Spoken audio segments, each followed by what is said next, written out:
the situation room is monitoring all the provinces, and hopefully by the end of the day, we would have received all the reports that we expect to get from the MECs in the provinces, the HODs, and the regional managers of SASSA. We are hoping that we're going to be getting a better report than what was happening yesterday. We do want to indicate to you that most of the payments which were supposed to be made, the access channels used by beneficiaries with SAPO and post office accounts, payments on the whole were largely successful despite some challenges in some areas. The total grant amounts for social grants beneficiaries is approximately 10.2 billion. Beneficiaries access these funds mainly through the national payment system, including the ATMs and all that you saw yesterday.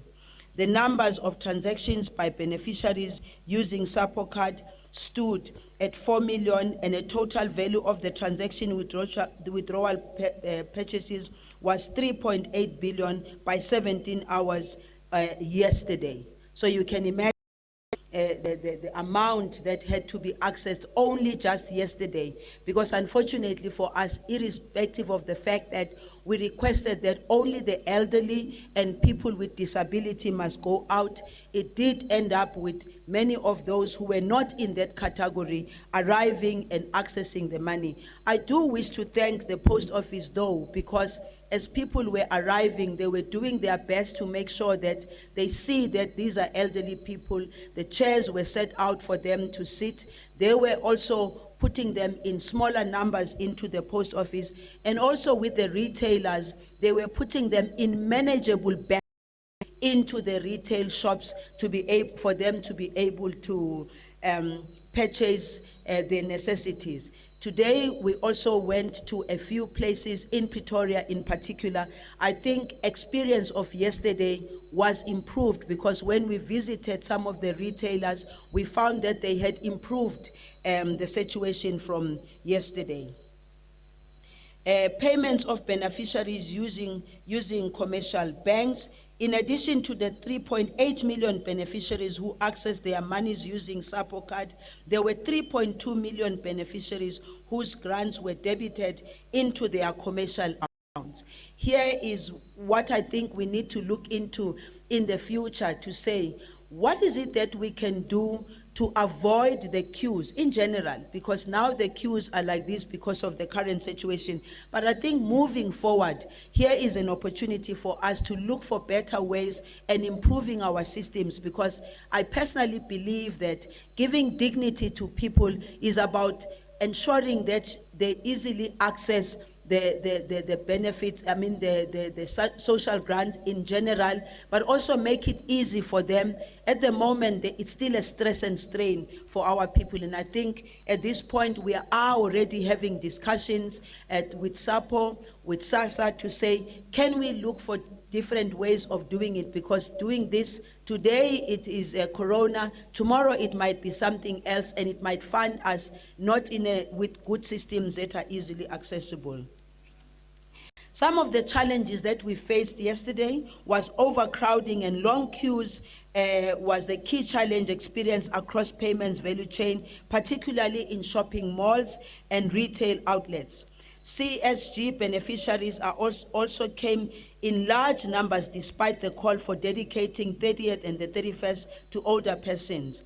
Social distancing was social distancing compliance and application of hygiene guidelines required improvement, and we, by yesterday, when everything closed, we were now talking to the retailers, talking to the post office to say, can we, when we visit these places today, find it better than what it was yesterday? And I did see the difference.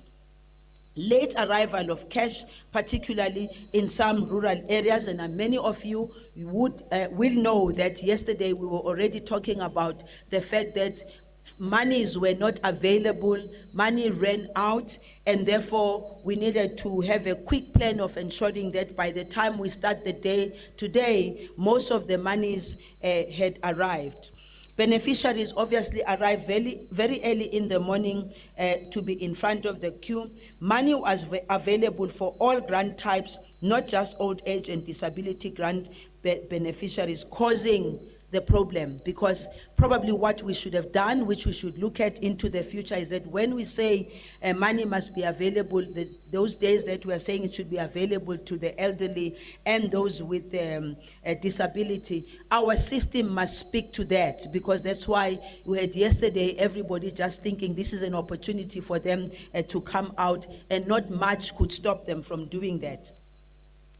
And what we think we might say is our key achievement was overall payment system was very stable, and the turnaround time for me was very good at the post office, because people were spending each person was spending less than 5 minutes or 10 minutes, less than 10 to 5 minutes at every attention. Minister of Transport, of course, relaxed the transport directive to allow public transportation of beneficiaries to collect the social grants. I'm aware, of course, that this morning some of the taxi drivers said they are sticking to what was said earlier on, and there was a little bit of a problem in terms of the transportation.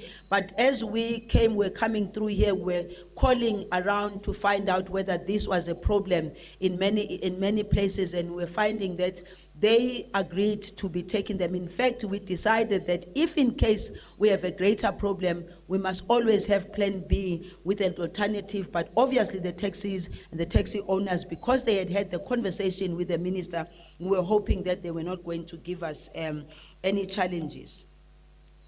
Then yesterday we said to look at what is it that we needed to improve. SAPO and SASSA, together with the entire payment industry, including retailers and banks, had a teleconference meeting to reflect on day one challenges and review measures that were not working.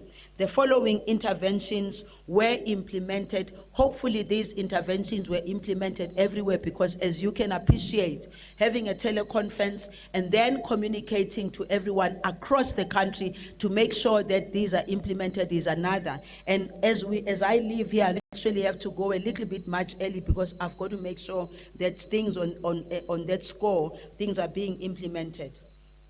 Cash management industry had confirmed through the South African Reserve Bank that there will be enough cash supplies across the country to replenish the ATMs to address yesterday's problem.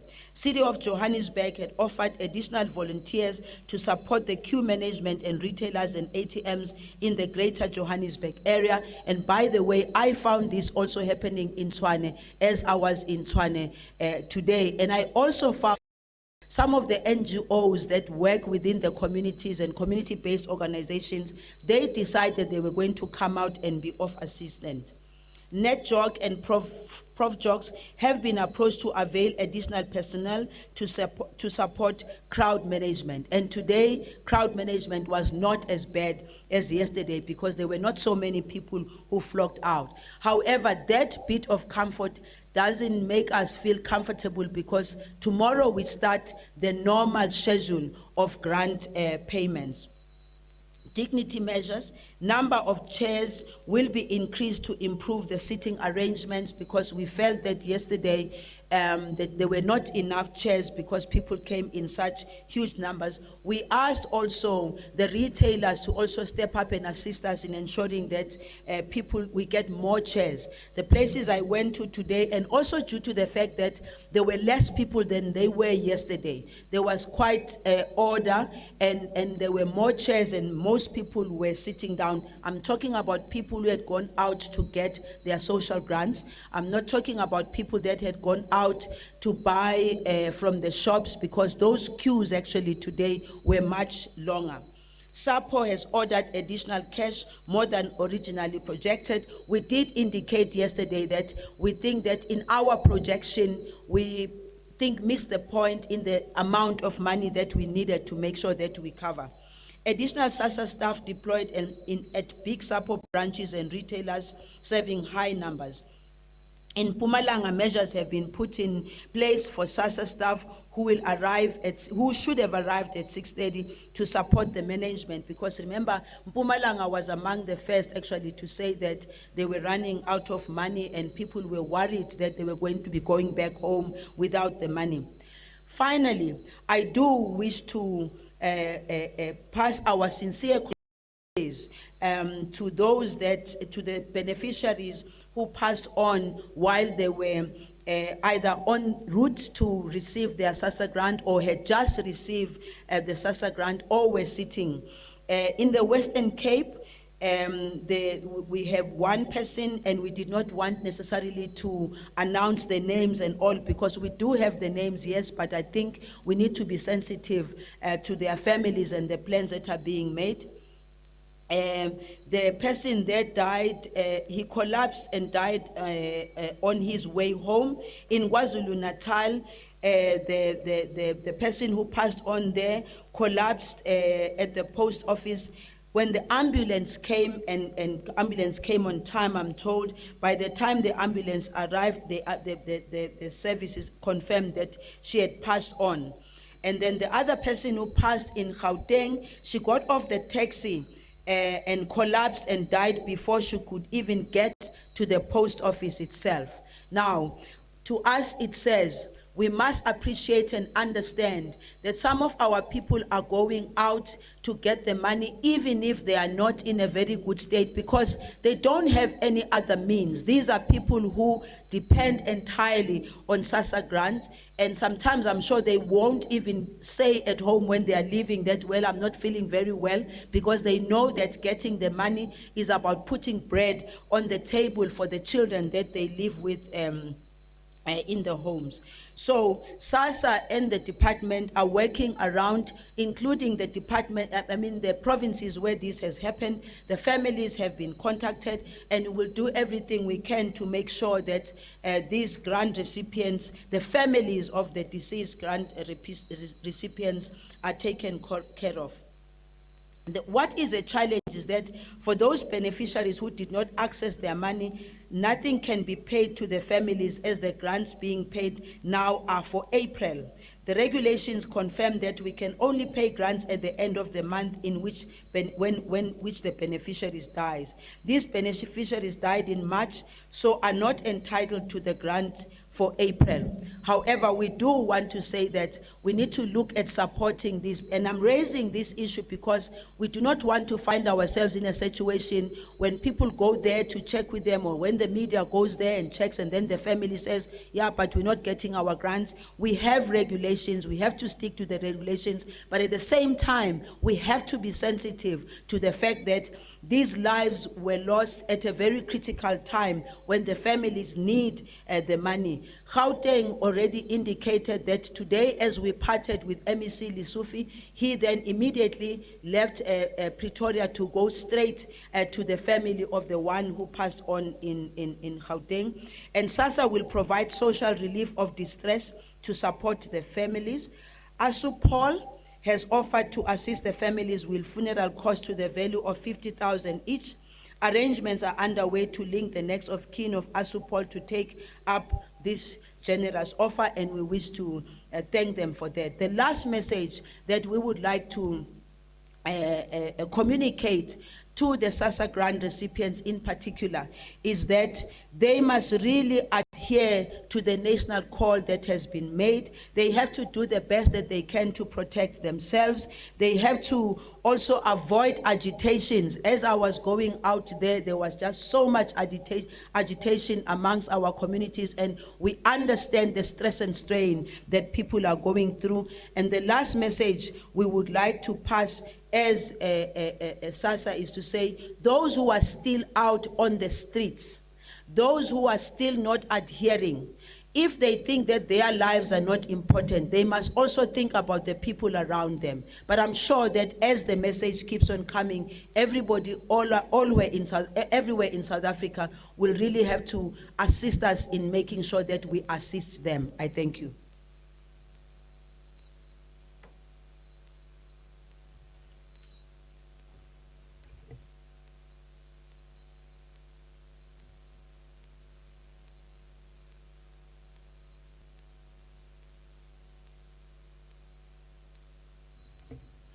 Colleagues,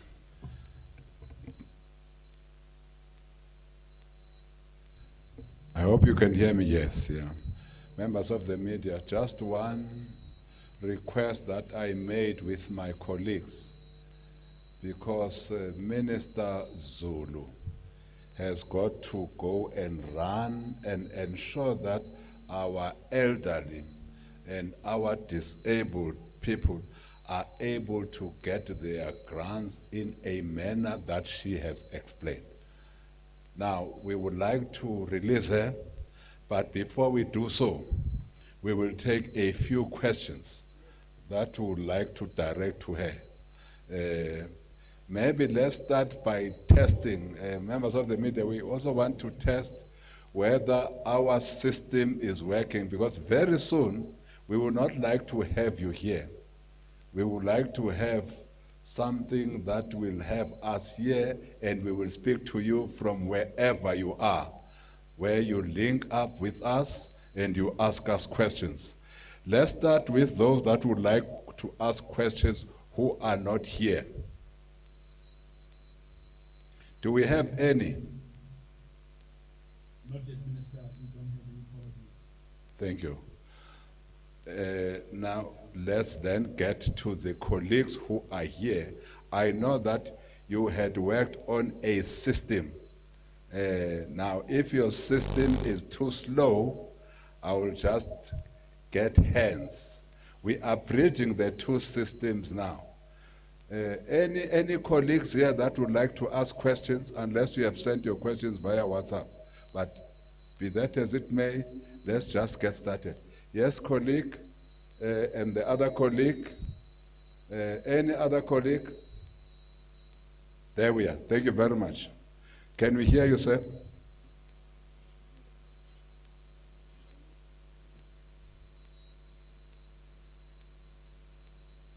Just press there. Sorry. My name is Nazir Noor Mohammed from Glow TV. My question to the minister is, how do we deal, is there any protocol that NGOs should follow when giving out hampers in the communities? Police are hassling them. There's NGOs that deliver on a weekly basis, some on a monthly basis, but they're having a real problem giving out hampers. Thank you very much. The next colleague. Good afternoon. My name is Jean-Philippe Rémy. I'm a journalist with Le Monde.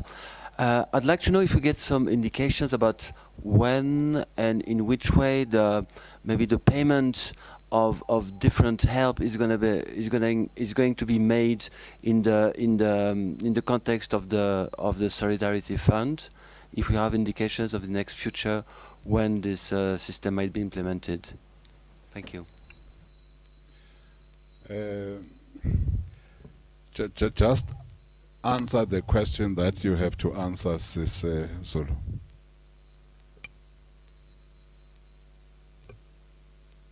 Hello? Hello? Yeah, now it's, but I shouldn't be holding it. Okay, thank you very much. Maybe let me start by thanking you for that question, and maybe you might also give me your details so that I can be able to follow up in terms of the food parcels. I do want to say that we are accrediting those NGOs and NPOs who would wish to support our communities.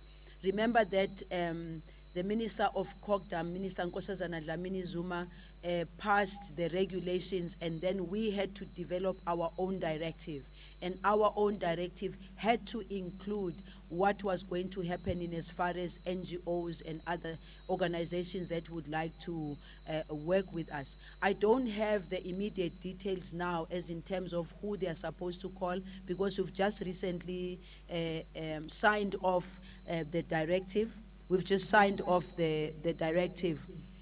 But you do fall under NPOs and NGOs fall under our directives, which we have concluded, and that should be the guideline of what needs to happen. May I also indicate that in as far as the support to our communities are concerned, we are calling on those NGOs who want or do have something to give to work preferably with the provinces, work preferably with the local structures, because if they are going to be calling us at national level, we must not necessarily have the capacity to be directing them at provincial level.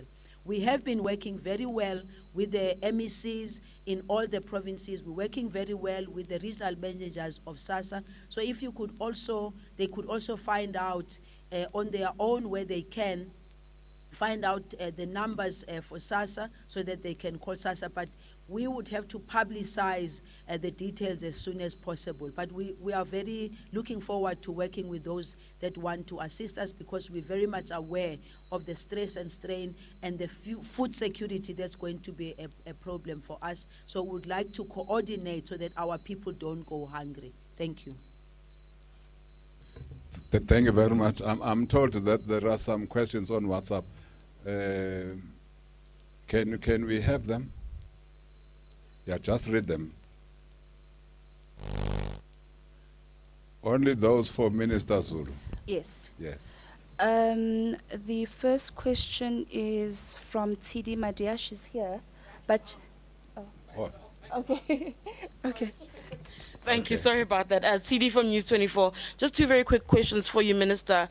You know, you're speaking a lot about what it's like, what it should be like handling communities. There's been a lot of outrage today. I see the Gauteng Premier has been out and about testing people, and people are saying, but what about the dignity of these people? You know, as a minister who handles this particular portfolio, are you speaking to your counterparts about what they need to do when they're out and about in the public, dealing with our people, particularly in our townships? Secondly, there's a question around people with, is there a social relief plan for those who aren't SASSA recipients, however, they worked in the informal sector, and now because of the measures that have been taken in the lockdown, they can't work. Are there measures, a plan of sorts to help those people out? Thank you.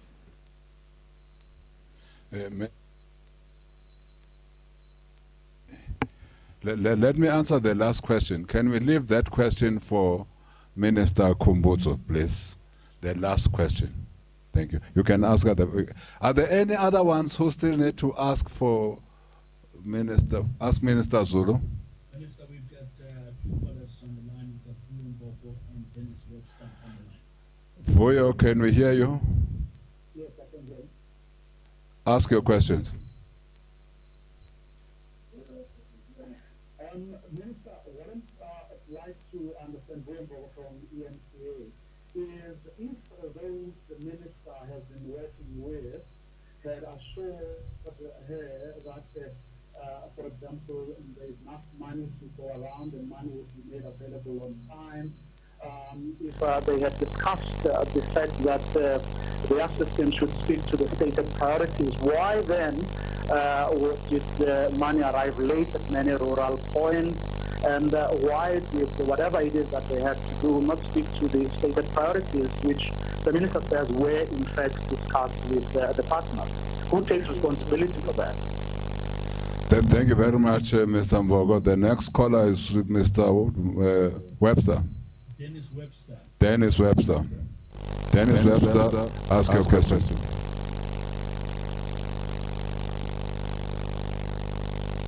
Looks like we've lost Dennis, Minister.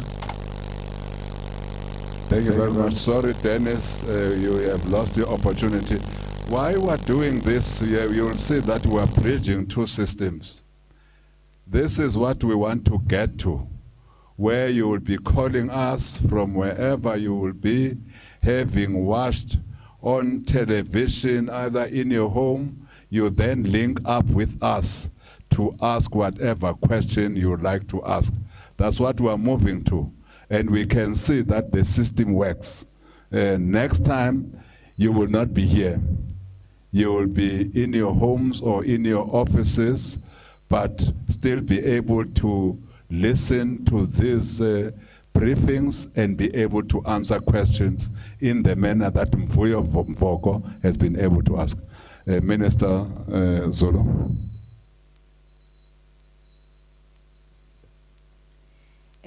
With regard to the first question, I think it's not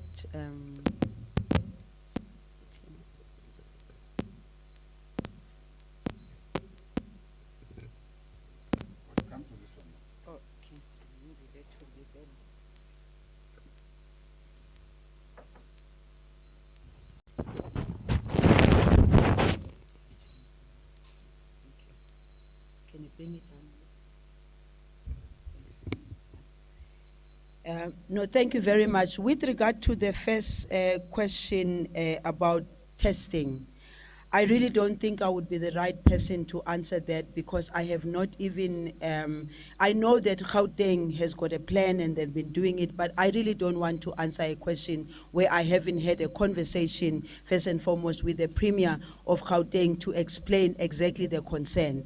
The only thing I can say, obviously, is that we all are concerned about the dignity of our people. We all are concerned about our communication to our people. We all are concerned about how we treat our people. We all are very concerned at this point in time.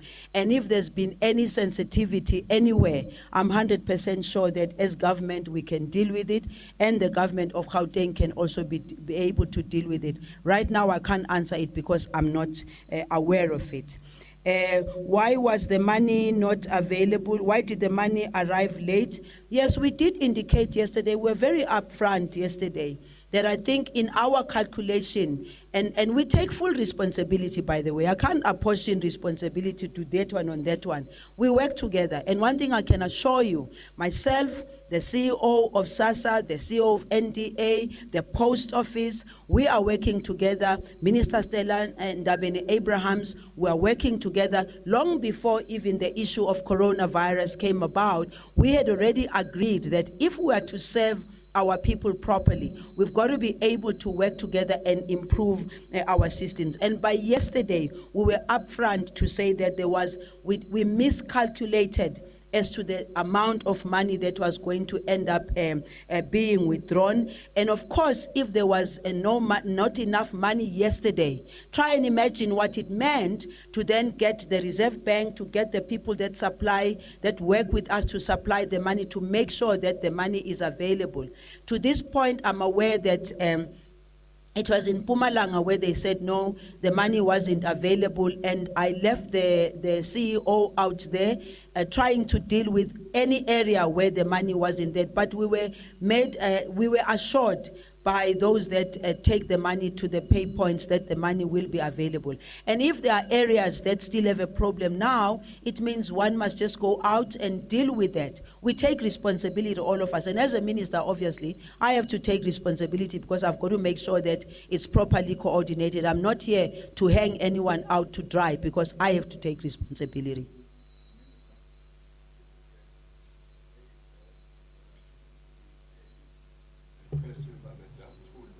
Okay. The first question is from Dennis Webster from the New Frame. His question is that he has confirmed reports that over the weekend, the National Command Council on Coronavirus considered increasing the child support grant to offset economic shocks of the lockdown to the most vulnerable. He's asking for the minister to please confirm whether the council has decided to increase the amount of the grant or not, and please explain the decision if it was taken. The second question is from Paul Vigiati from Bloomberg, also to the Minister of Social Development, asking whether the department is considering coordinating with the Department of Health to have coronavirus testing, and possibly vaccinations of the most vulnerable at SASSA pay points. First question, I don't know where that comes from, Dennis Webster, because I don't know, maybe whoever gave him that information, he must go back to that person for the person to give him the answer, because in our meeting, the meetings where I've said, I haven't missed a single one of those NCC meetings. So I don't know where that comes from. Maybe, I'll get his number so that I can have the conversation, because I don't mind clarifying things to people. So if he has the number, I can talk to him, but no such decision was taken. Secondly, with regard to consideration of testing at pay points, no discussion has been held with us with health at the moment. But of course, the Minister of Health, together with whoever the Minister of Health is working with, they have the power and the responsibility of deciding if there's going to be testing, where is that going to be done. But so far, there hasn't been any discussion about testing of social grant recipients at pay points. Thank you.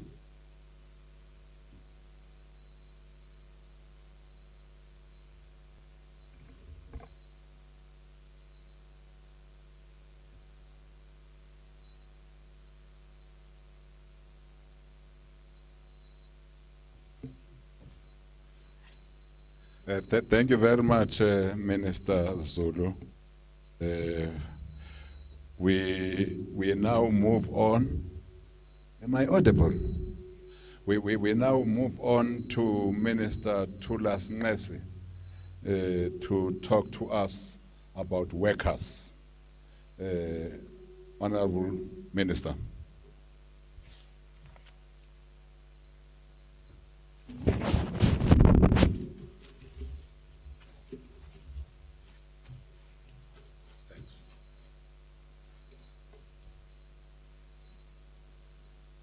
Thanks, thanks, Minister Mthembu. Ministers, the colleagues from the media and the viewers. My update focuses on firstly on the leave arrangements and the UIF payments. And secondly, I will deal with the issue of the labor inspections, which goes with the third issue of health and safety. On leave arrangements and the UIF payments, inevitably, colleagues, there will be challenges and the need to take remedial action. This is the case in relation to the leave arrangements. As the Department of Employment and Labor, we are receiving concerns from workers and unions that some employers are seeking to shift the burden of the lockdown onto the workers, using their annual leave as the first line of response to the lockdown. We are also getting complaints from workers that their employers have instructed them to take unpaid leave during the lockdown. We do understand that in terms of the leave determination, employers can negotiate with employees to take leave at any time as they deem fit. However, this is a unique situation which requires that all of us to act in a manner that promotes social solidarity. As the department, we have issued a directive explaining the process to be followed and the kind of benefits employees will be entitled to under the employment or the unemployment insurance fund. We have also announced a national disaster COVID-19 benefit that the UIF has put in place as an instrument to mitigate the effects of the layoffs of workers during the lockdown.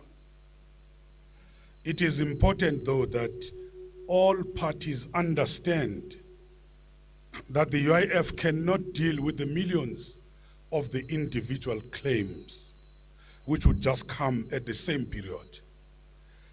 This would lead to delays in the processing of such claims.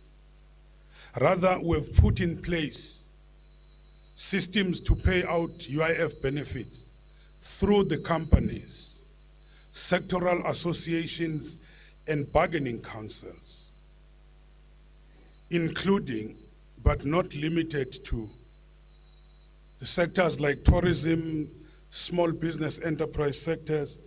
So we're trying to cover all the sectors. We are in the process of concluding such agreements with the Textile Bargaining Council, which came first.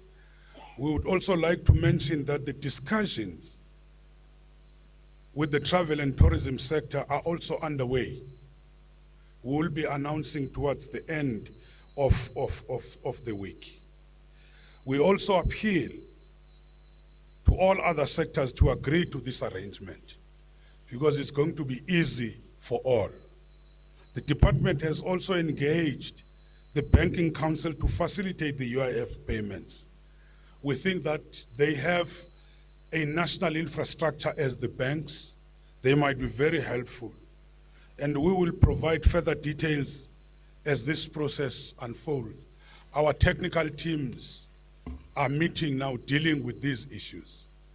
So we are moving away from the traditional model of individual claims through the labor centers, which would be simply overwhelmed. It would also turn the labor centers into the various hubs, as they would attract huge crowds. We need to stress that such arrangements for group or collective payments require that we enter into a memorandum of understanding with the employer bodies and the bargaining council that their use of monies will be subject to audit. And we're going to do it with all the sectors. This has led to some resistance from some employers.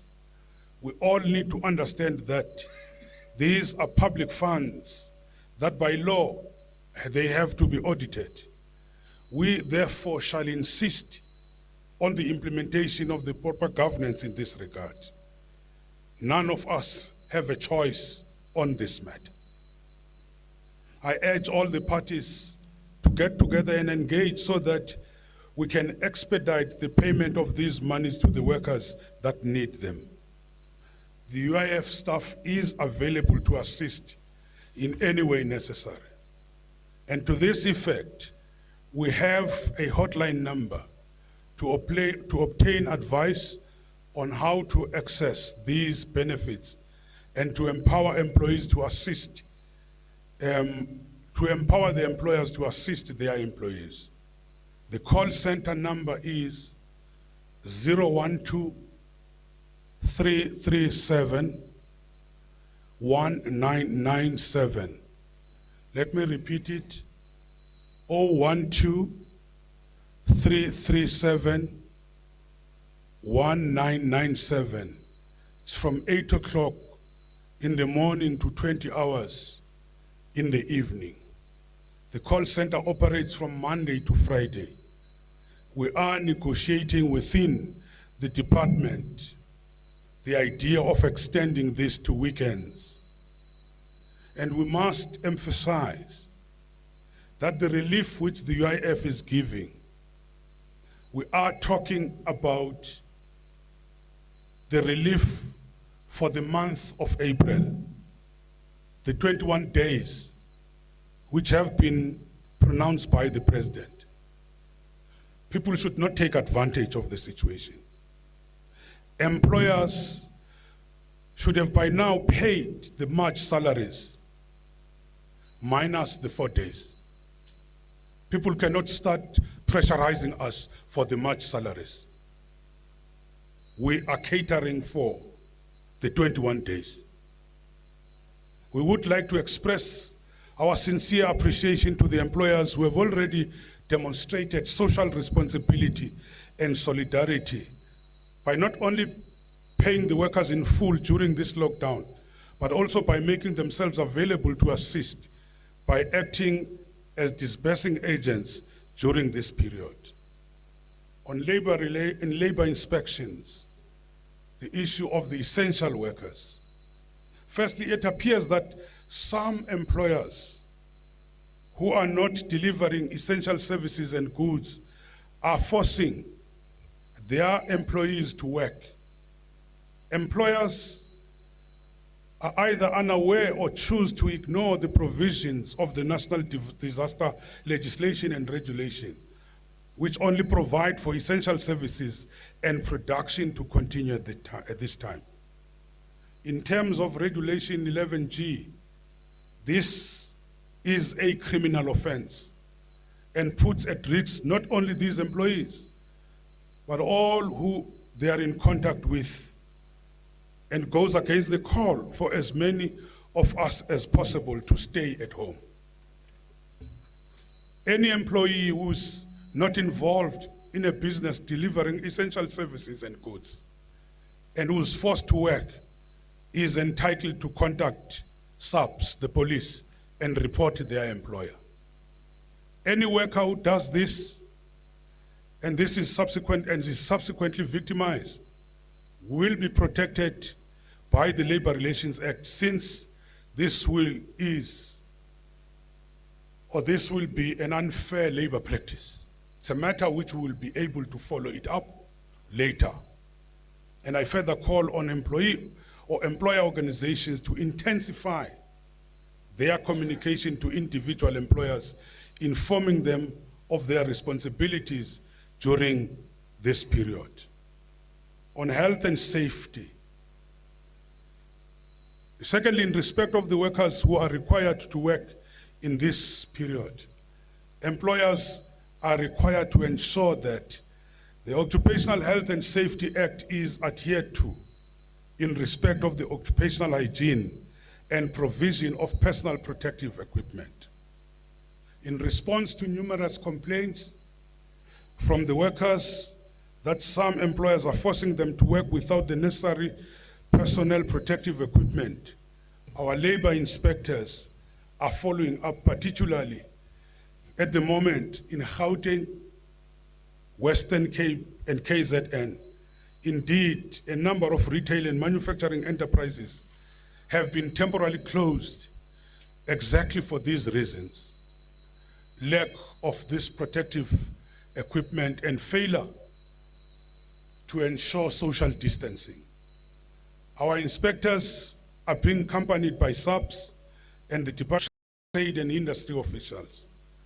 The reason for the latter is that there is evidence of some employers having obtained fraudulent certificates declaring that they can continue to operate as essential services.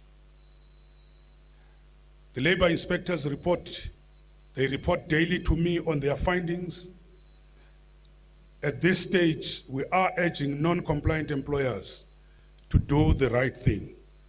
If the situation persists, we will start to name and shame individual companies and branches. All this, at this time in our country and history, let me just remind all of us, as we say, we wash our hands, we practice physical distancing, we stay at home and stay safe. Thank you.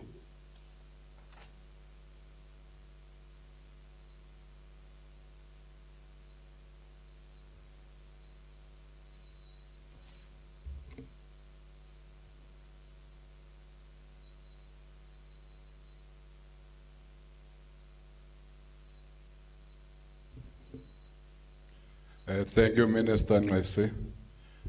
We now call upon the Minister of Small and Medium Enterprises, Minister Khumbudzo Chave. Minister.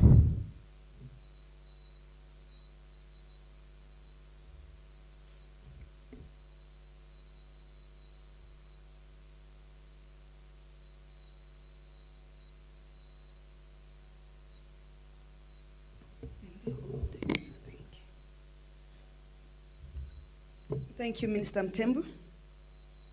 In the last briefing, we announced the responses that are led by the Department of Small Business Development and its agencies to support the SMME sector.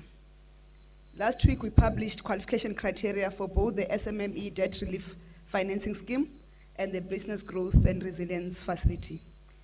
We indicated when we were announcing that an online application form will be available from Thursday, the 2nd of April. Telkom Yellow Pages are finalizing the online application so that we don't have challenges we experienced when the database was opened. But in the meantime, the department will proceed to open the applications from the 2nd of April, but it will be manual applications. The application form for the debt relief and the business growth scheme can be downloaded from all our websites, that is the www.dsbd.gov.za, the sifa.org.za, sida.org.za, mabindu.org.za, and the smmesa.gov.za. The completed application forms can be sent to SMME Relief at sifa.org.za and or bizgrowth at sifa.org.za. This is depending on the scheme that is being applied for. We are appealing to the SMMEs not to send the same application form to both email addresses. Send the application form to the applicable email address so that we do not clog the system. We will migrate to the online application as soon as Telkom Yellow Pages are ready for the online application to be activated, because it will do automatic directing to the relevant email addresses.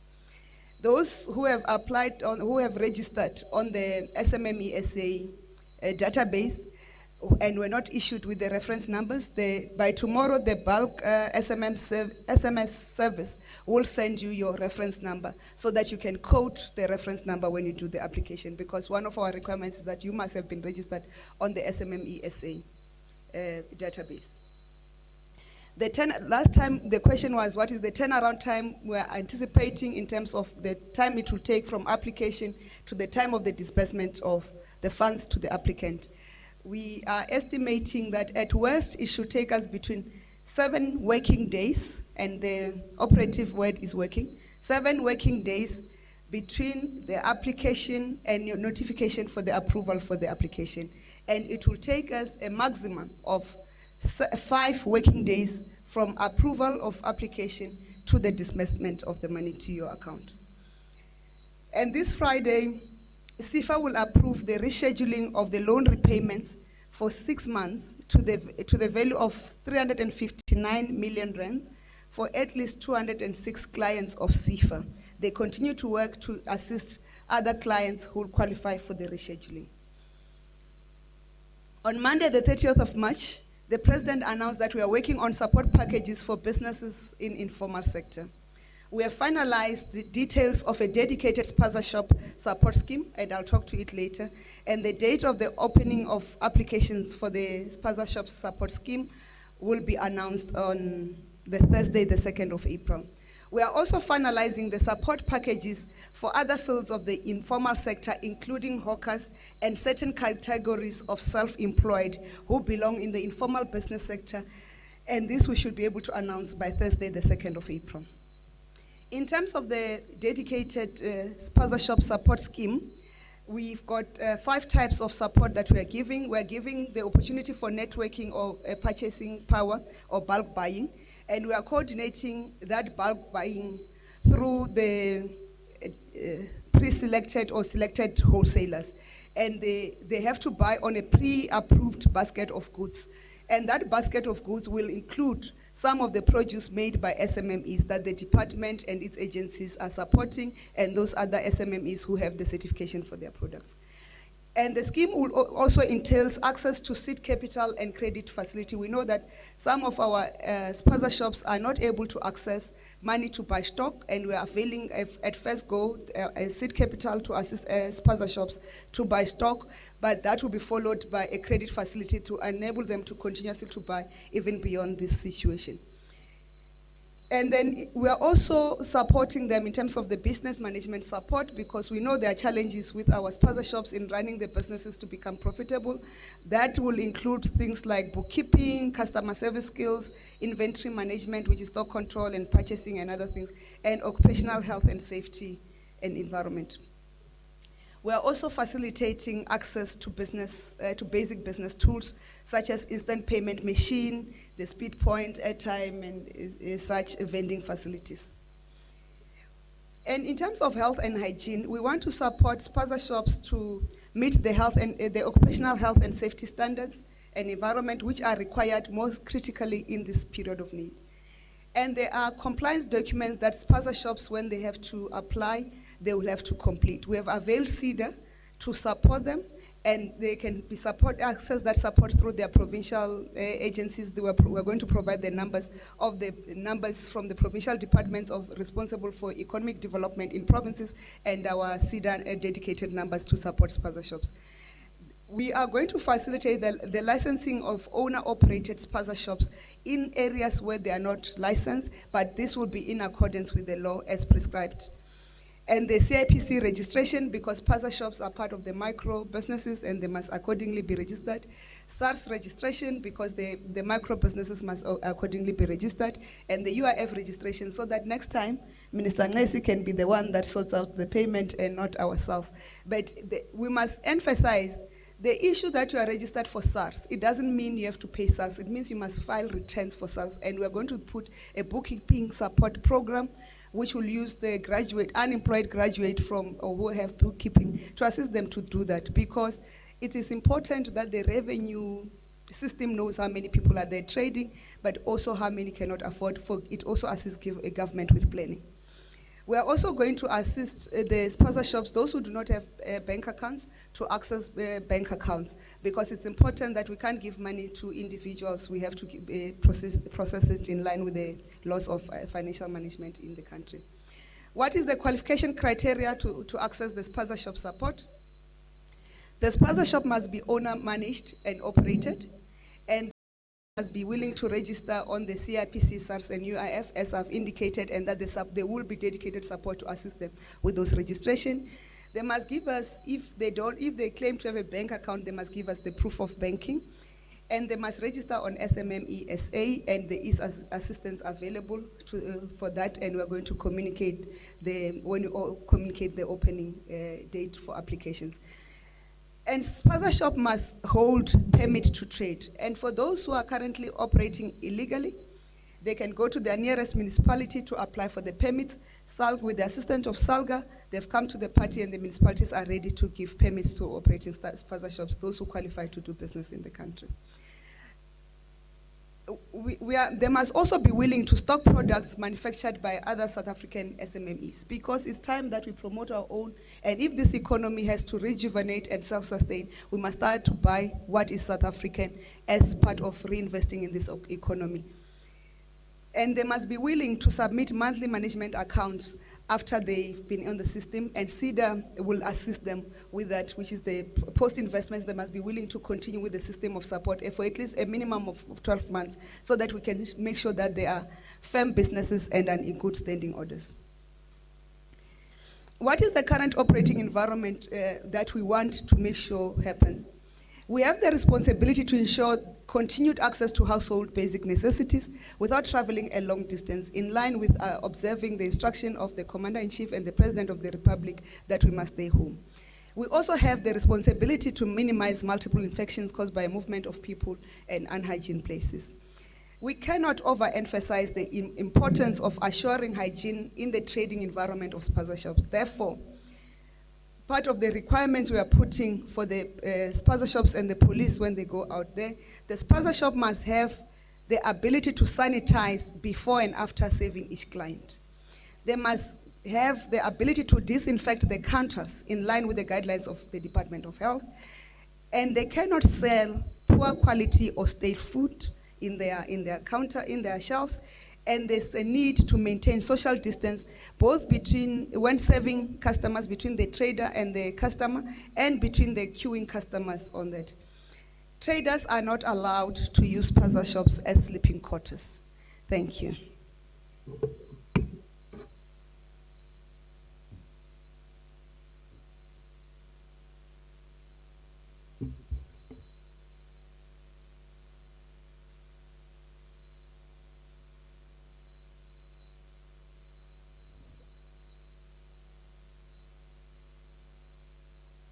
Thank you very much, colleagues. We are almost getting there.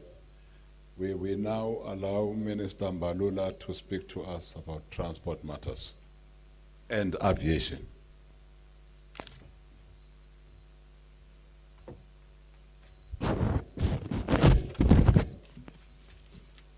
Thank you very much, Minister and colleagues and the members of the media. Today, post the address of the President yesterday, we give you an update about issues at aviation, other matters that are related to public transport, in particular taxis. We have had a meeting with the taxi industry up until last night, late last night, on the concerns that they were raising, and we are agreed that tomorrow we will, together with them, address the rollout of the directions tomorrow. Since the announcement of the lockdown by the President and the regulations and directions, the majority of activities slowed down dramatically with all domestic airlines grounding their passenger flights effective from midnight 26 March 2020. Aviation-related queries thereafter were dominated by the following. 1, foreign nationals and South African citizens requesting repatriation and evacuation. 2, technical flights. 3, foreign crew disembarkation and quarantining. 4, a definition of essential cargo and services. As far as international and domestic passenger flight, as well as evacuation, repatriation, and technical flights are concerned, the transport directives are as follows. All international and domestic passenger flights are still prohibited, irrespective of the risk category of the country of origin, except those flights especially authorized by the Ministry of Transport for the evacuation of South African nationals in foreign countries. With regard to the repatriations of foreign nationals from South Africa back to their respective countries is allowed, provided the following conditions are adhered to. 1, foreign countries must charter their aircraft to South Africa without passengers except with the crew. 2, the crew is not allowed to disembark. Evacuations are as follows. The evacuation of South African citizens who desire to come back home is allowed, provided 1, he or she has a fully paid return flight ticket. 2, on arrival, they will be subjected to mandatory quarantine for a period of up to 21 days. And 3, the crew shall be allowed to disembark subject to mandatory quarantine laws as may be applicable. Now, I need to explain to you that the National Command Council on Coronavirus agreed on this after the Department of Transport together with DERCO have actually made submissions and agreed on this, and the process through the National Joint Operations. And so you will understand that this is based on the implementation of the regulations post the lockdown and the challenges that were faced since then. And part of those challenges involved South Africans who, when the lockdown was implemented, they got stranded in foreign countries on their way back home. And their airlines coming to South Africa were cancelled. Now you do have South Africa got the capacity to repatriate themselves to come back home, or with the support of the airlines to come back home. So this is not a normal operation. South Africans only will be allowed to actually come back home, and not a normal process of airlines coming in and out in the Republic. So the lockdown stand. So we cater for South Africans who want to come back home, who are stranded and assisted by the airlines to come back home. As you will know, that the regulations and the directives post the lockdown are very clear that we don't allow airlines coming from outside to South Africa, either from risk countries or low risk countries. We don't allow it, they are prohibited. We are now making these directives post the implementation of the lockdown in the past 5 or 6 days, given the fact that we have encountered this situation of South Africans who are stranded in foreign countries. So I need to give you that background so that you understand we are not introducing something new. The regulations as regulations that have been passed and agreed upon by the Command Council post-lockdown still stand. we are making these further directives because the regulations allow ministers to make directives in the process of implementation of those regulations.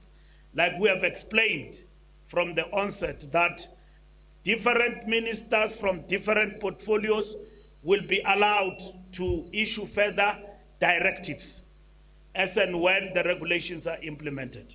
So that is why today I will not deal with public transport, because we have had to deal with the concerns of Santaco and NTA, which we met with, and we have agreed on what needs to be done, and Santaco asked to go back, and I know most of you are interested on that, and will address you about that together with Santaco and NTA tomorrow, because we have had to attend to a whole lot of issues that they were raising with us, and that it took us up to late last night to meet with them in a bilateral discussion and to engage them, and to then arrive at new directives that we need to issue as the Department of Transport, which we are doing that today. They will be gazetted, and then we'll speak on those directives tomorrow, together with NTA and Santaco, so that we are able to clear the confusion on the ground. And we have arrived at those decisions after consultation also with the Department of Health, which is the primary department that is leading us on these directives. Because everything that we do must be informed by the state of health. Are we complying? Are we in line with what the Department of Health want us to do to contain the coronavirus? And that is what we are doing. We have also discussed with the Minister of Police to bring him on board on the new directives, so that the police and the law enforcement on the ground, together with the Minister of Defense, are in line to understand if there are new directives, what are the new directives on the ground. So we'll announce those tomorrow, and they will immediately be on implementation once they are gazetted, and they will be gazetted today. So I needed to explain that with regard to evacuation. The following technical flights are allowed. 1, medical evacuation flights. This has been the case since from the inception. 2, aircraft in a state of emergency is allowed. 3, overflights, meaning flights that are passing over and they will need to fill up and so on, they are allowed. And 4, technical landings for refueling. You are going to Zingi, but via OR Tambo and other safety-related operations. They are allowed to land at our airports. Medical evacuation flights should not carry passengers except patients and crew. That will, upon landing, shall be subjected to mandatory quarantine laws as may be applicable. Technical landing flights are allowed on condition that no passenger may disembark. The following airports should have standby operational staff who will receive aircraft that are in distress. Port Elizabeth, Bramfisher, Free State, Bloemfontein, 3, Uppington, Kimberley, 4, Polokwane, Limpopo, 5, Kruger, Mpumalanga, in Mpumalanga. Air transportation of all cargo, essential and non-essential, is permitted. Disembarkation of flight cargo crew is permitted on condition that it will be subjected to quarantine laws applicable in South Africa. Now, we are adding all of these new directives given our practical situation on the ground. In terms of the directives that we issued post-lockdown, we only referred to essential cargo in terms of the regulations. Now, in terms of the directives, we're saying all cargo, given the new directive of the National Command, meaning it's not only essential, but all cargo that include essential. And what it means is that the cargo that come in will be sanitized upon disembarkation and all of that, and that is what will happen. So we also cater for crews to disembark from this particular cargo, because some of them travel long distances and coming into South Africa, based on experience, they've made requests and we have acceded to that. So there are specific hotels around the airport that I will not mention that will cater for this operation, because we need medicine in the country, and so that we don't run out of medicine. We need business to continue in terms of cargo and all of that, that must continue. This will also apply in terms of the maritime sea ports in the country. So that will also apply in terms of disembarkation of crew. As we speak, I know there's one that you are interested in, which is the Queen Elizabeth II. We have now finished with the Minister of Health the disembarkation upon issuing the clearance with regard to ISPS code, which is required by the Department of Transport, and we have checked, and the Minister of Health himself is on the ground in Durban, and that has been checked, and all the seafarers on board of the Queen Elizabeth II have been checked and tested, and they are cleared.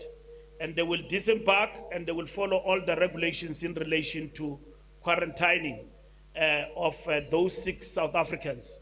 And the rest will proceed to where they are going. And that is the situation. And then with regard to public transport, we will clarify all of those issues with you tomorrow. So Jackson Mthembu, our own Minister of Communications, have asked us today to appear before this tribunal to clarify the issue of the media, to keep you updated on matters of aviation, which we've been dealing with together with the Minister of DERCO, but also arising from the Command Council, because we report to the Command Council through the net joints, and the net joints have reported to the Command Council, and the Command Council have given us the orders. So these are the orders that we're implementing post the Command Council and the President's speech last night. I thank you.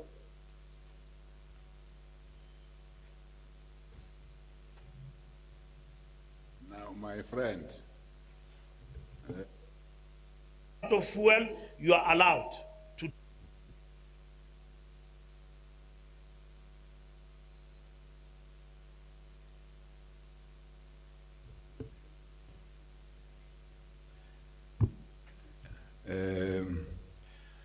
Colleagues, I can assure you, we are not before a tribunal. We are before members of the media, but speaking to our people, speaking to the people of South Africa. Under these difficult circumstances, on what are these measures that we are taking to ensure that the lockdown continues, but in a manner that also understands the changing environment. Having said that, I now call upon the Minister of DERCO, the Department of International Relations, Minister Naledi Pandor. Minister.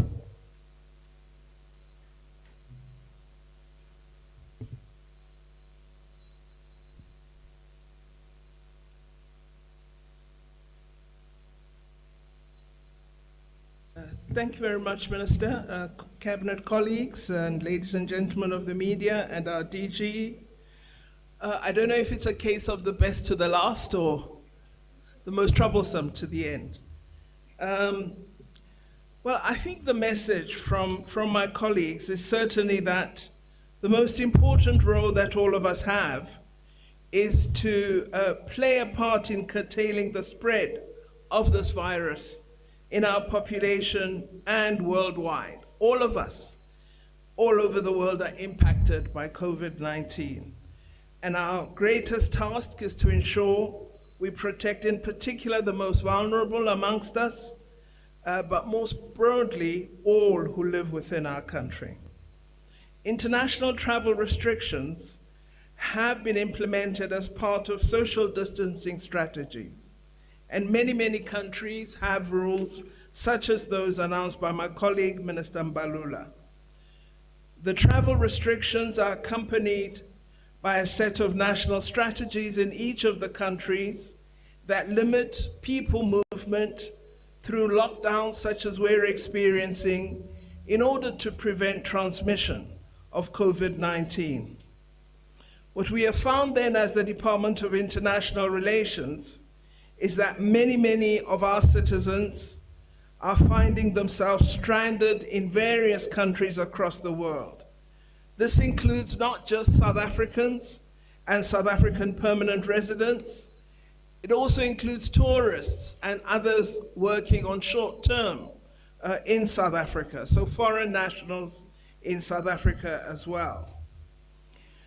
We are trying to do whatever is within our means to assist those who find themselves stranded so that they're safe and able to travel back to South Africa.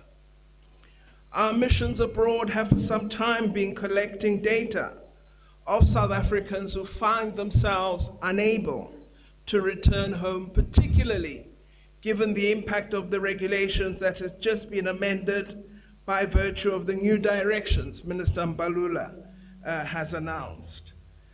The repatriation we are referring to would be of citizens of South Africa, so South African nationals, but of course it would also include members of international organizations who work in South Africa, holders of permanent residence permits who have a right to be domiciled in South Africa.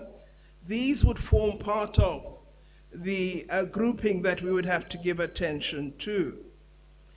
The most recent data that we have available to us suggests that we may have around 1,471 South Africans stranded in various ways in difficult circumstances in different countries across the world.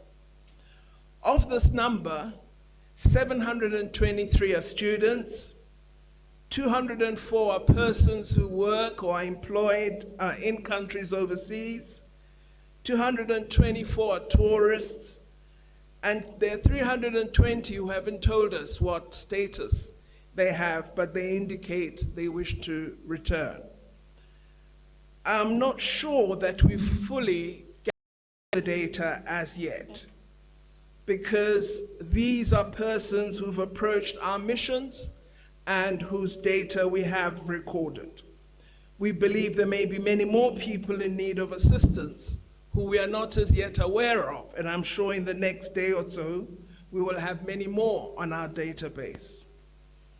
In order to make it easier for people to contact us, those who are abroad and who need help, we've established a 24-hour command center at the Department of International Relations and Cooperation.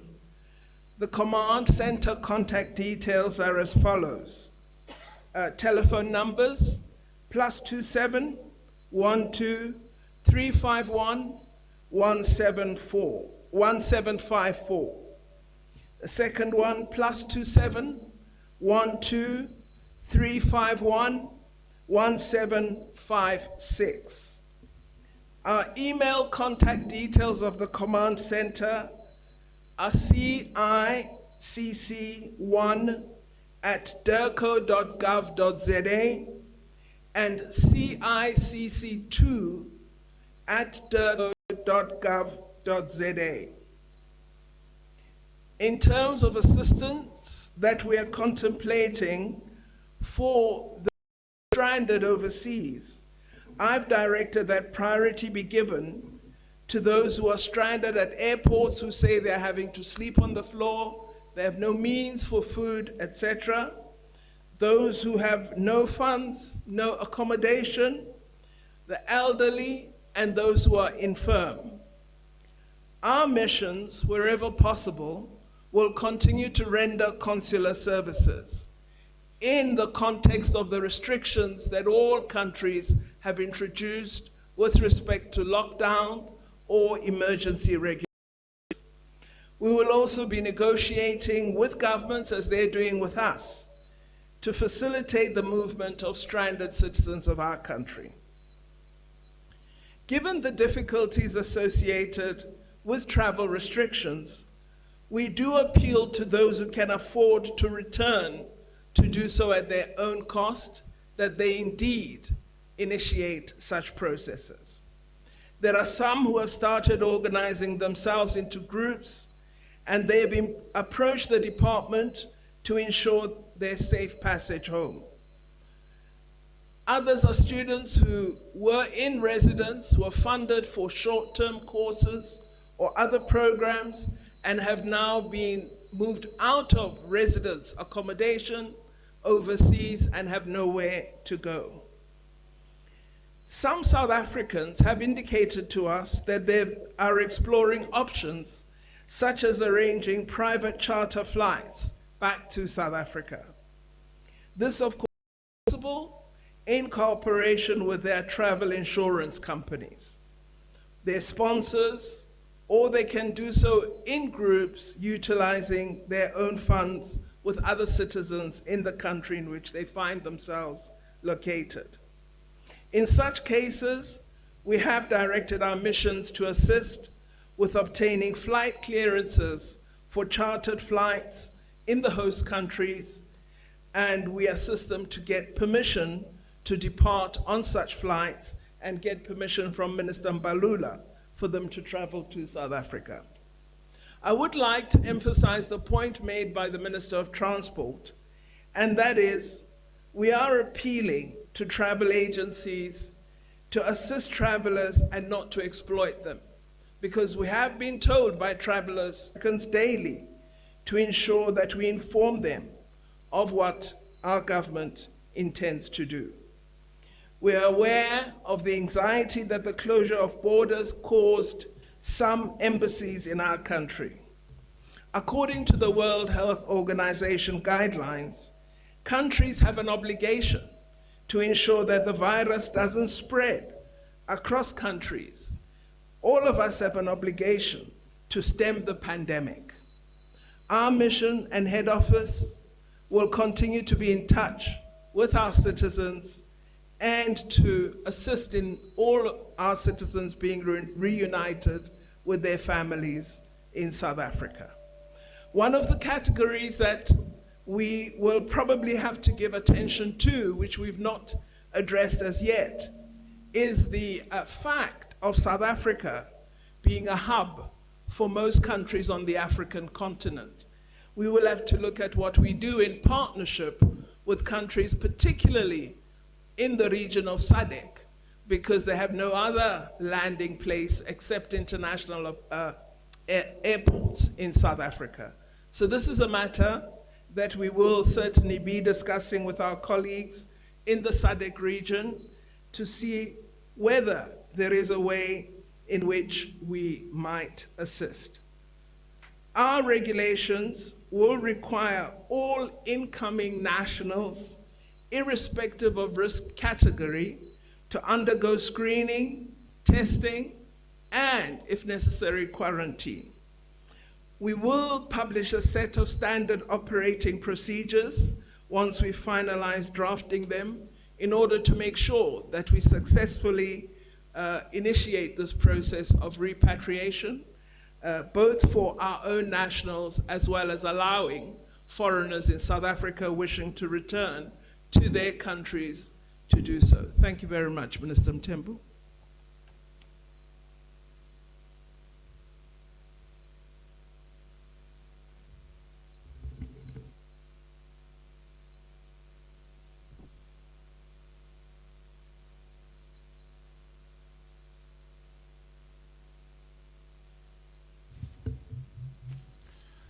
Thank you very much, Minister Pando.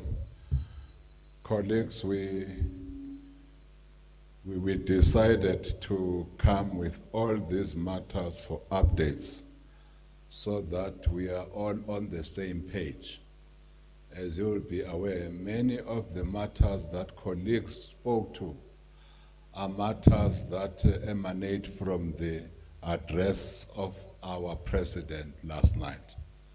So we are then giving update on implementation on these matters that our president has raised. But all of these issues that we are speaking to, they also speak to one thing. How do we continue to save lives of our people from this deadly virus called coronavirus? That's what we are speaking to, so that we don't lose the essence of what we are talking about. The lockdown and all the measures we've taken, including at the aviation space level, measures we're taking to give relief to our workers, measures we are taking to give relief to small and medium enterprises. All these are within the ambit of all of us, protecting our country, protecting our people against this deadly virus. We have seen what damage it has done to other countries. Spain, USA, Germany, France, Italy. We have seen what damage and how many people that this virus has killed throughout the world. Numbers are standing at 38,000 now, deaths as we speak internationally. Having said that, colleagues, we will just bring the context so that as we deal with all these issues, we must not lose what is this fight that we are waging and against this invisible enemy. Colleagues, it's now your time to ask your questions, and we would like to thank you again because you are a very good partner and ally in our fight against this deadly virus. Colleague.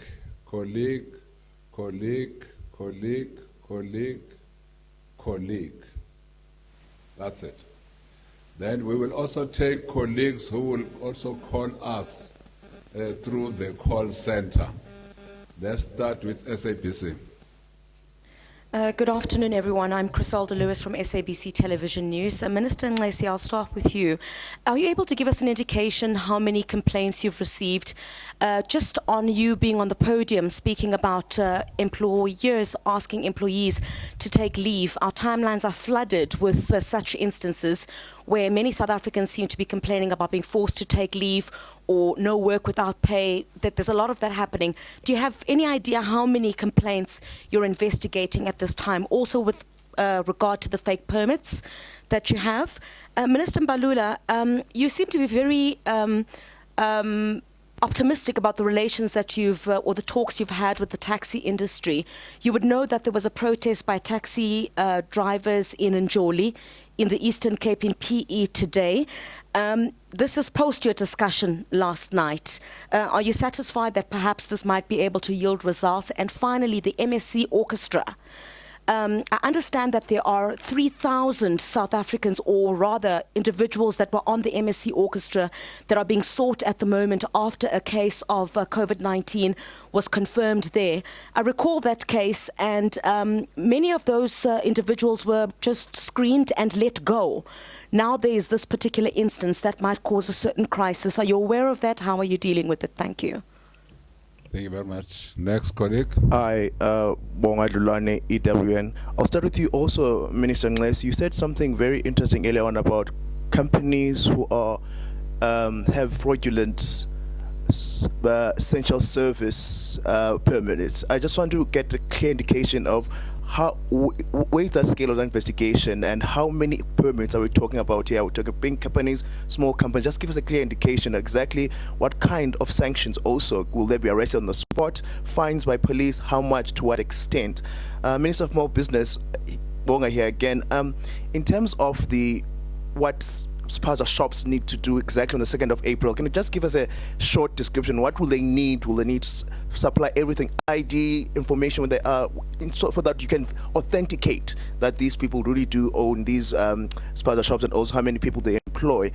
For you, Minister Pando, maybe also Minister of Transport, who also want to come in here, when you're talking about people who are in distress in other countries or stranded, and you're looking at how if they can't use their own money but they want to come back, are we talking another Wuhan situation? Are you looking at maybe you might have another repatriation example? Also, where are those talks or discussions, or if you are having them at all? Thank you very much. Next, colleagues.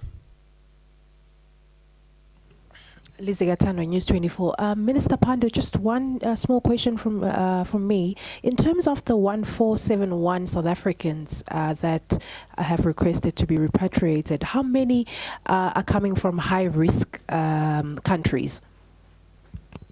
Okay, next. Kyle Cowan from News 24. My question is also for Minister Pando. Minister, ventilators are going to be a very crucial resource in our coming fight against COVID-19. We have strong ties with countries that can produce these ventilators at a very large scale, especially China and India. Are we in discussions with these countries to help us? China has helped the US. Are they at the table yet to maybe help us with some ventilators? And then News 24 reported over the weekend, the representative of a major manufacturer of ventilators in Germany said that Africa is in the back of the line for these ventilators right now. In your discussions with other countries, Minister, with representatives from other countries, is this your sense? Is South Africa going to be helped by these countries, especially those whom we have strong trade relationships with? Thank you. Thank you very much, sir. Next. My name is Nazir Nur Mohammed, Globe TV. To the Minister of Transport, you spoke about border control. We all agree that this is a serious matter, that we should do everything to kill this virus, to stop this virus growing.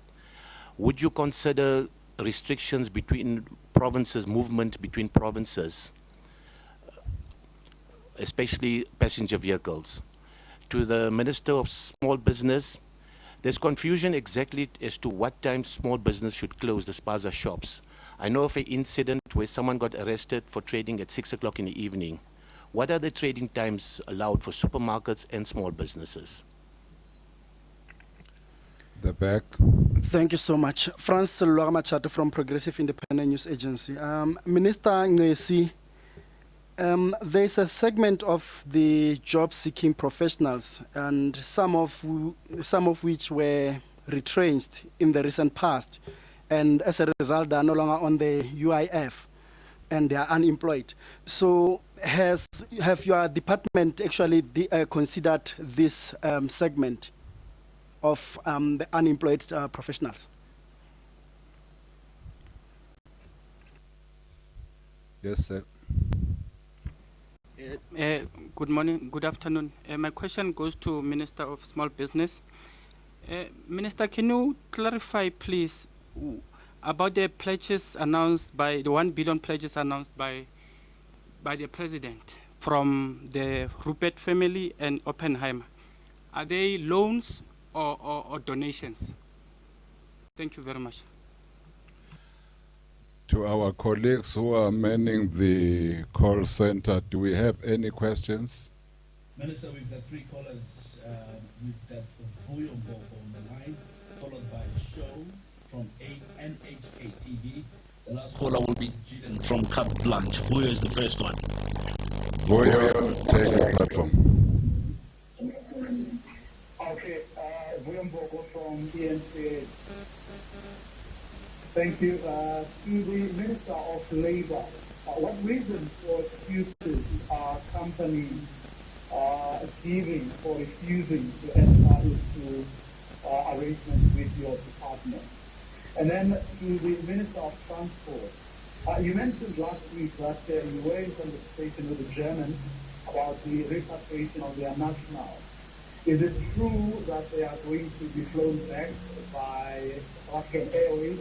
And if so, who will be footing the bill? And lastly, to the Minister of International Relations, are you able to very quickly take us through some of the latest offers of help from some of the countries that have made them? The next colleague. NHK TV show speaking. sir, we are listening. Yes, my name is Sho Betsu from NHK, Untitled Chapter. My question is about racial stereotyping and racial profiling. I guess this question is addressed to Minister Mthembu and Madam Minister. It's quite often that when I'm covering events in South Africa, I am a Japanese national, and I'm screened at by many people in the public as Corona, Corona, China, China. What do you think is the best way, you as a government official, to fight against this trend, limited it might be, but from some people, to associate Asian nationals with a certain disease, so in this case Chinese, to the coronavirus? Secondly, related to that, as I said, I am Japanese, I'm not Chinese, so even if the people shout at me ni hao in Chinese, I don't understand what they're saying. But some people say that it's my fault because I look like them. I have the same physical appearance, I have the same skin color. And how in this country that has a proud fight against apartheid, some people still judge people based on the color of the skin? What is the message that we should give out to this trend? Thank you. Thank you very much, sir. The last caller. Gillian from Carte Blanche. Continue, sir.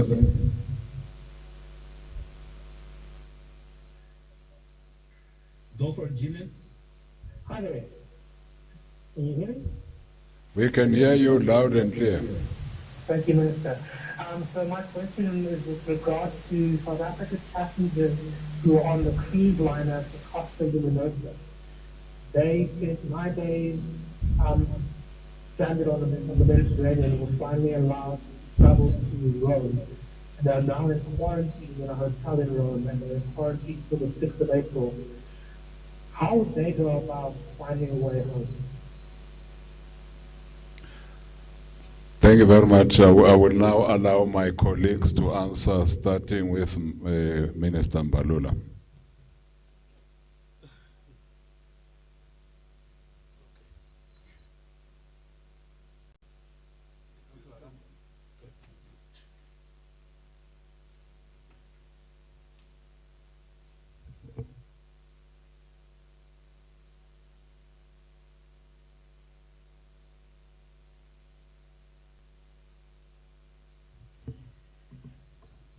Thank you very much, Griselda Lewis. We met with the taxi industry yesterday. There were issues that were raised in terms of times that were in the regulations, 5 to 9, and also 4 o'clock to afternoon. But also there were issues that were raised in terms of the number of passengers per minibus taxi. Those were the issues that were raised, and we engaged with the taxi industry with a view of resolving all of those concerns. Of course, the taxi industry raised issues related to subsidy of the taxi industry. Now, I want to address this issue. The Department of Transport, when we caught up with this virus, Corona, is engaged in the process of looking at the business of taxi industry in the Republic. We were in the process, which we are still in, of engaging with the taxi industry in a huge platform that will lead us to what we call a taxi indaba. But this taxi indaba is not like all the indabas you have heard of. It's about intervening and on the question of the taxi industry in terms of its makeup and business, and at the same time, how can government intervene in terms of subsidy for the taxi industry? These issues are going to cabinet, and these issues will be discussed and are discussed between government and the taxi industry. Among other issues that we are discussing is how to regulate the taxi industry. Minister Nglesi, when you talk about UIF and workers and all of that, you will realize that with regard to the taxi industry, a taxi driver will not be covered with regard to that because the industry is not regulated. They are just driving taxis, getting paid weekly, and then they are paying, their payment and salaries and all of that are not regulated. They are not covered in terms of tax. I know somebody who owns a taxi will say that before I buy a taxi, I'm regulated in the sense that the banks ask for my tax clearance. But that is not regulating the industry in the form of business. And regulating the industry will mean that the industry as a whole is recognized. All issues that are related to what is required for a business that is regulated will be addressed. But over and above that, we do understand why there are those challenges, and this is what we're looking at. And we're looking at the subsidy of the taxi industry. So when we got caught up with the virus and dealing with it at the present moment, you must be cognizant of the fact that the issue of taxi subsidy and its discussion is on the agenda of this government. Now, we cannot, because of the virus, take decisions that will not be sustainable. And then take decisions on our toes about subsidy, which we have not looked at, and at the same time processed properly through government. And I'm just raising that particular point to say that one of the issues that have been raised in our discussions are those, including how do we compensate the taxi industry for the loss of money and all of that. We have introduced some with the Minister of Small Businesses in terms of the sphere that she's in charge of SIFA, to say that taxi industry must be covered also in relation to those who are supposed to pay their installments, that at least they be given a reprieve for a period of time, and that includes big banks as well. The question before us of subsidy is a matter that is before government and that we're attending to. So in our discussions, we engaged with Santaco, and we engaged with Santaco, and Santaco requested to go back to its constituency. And then that is last night, led by its president, Mr. Tai Bosch. And before I came to this meeting, it looks like things were different.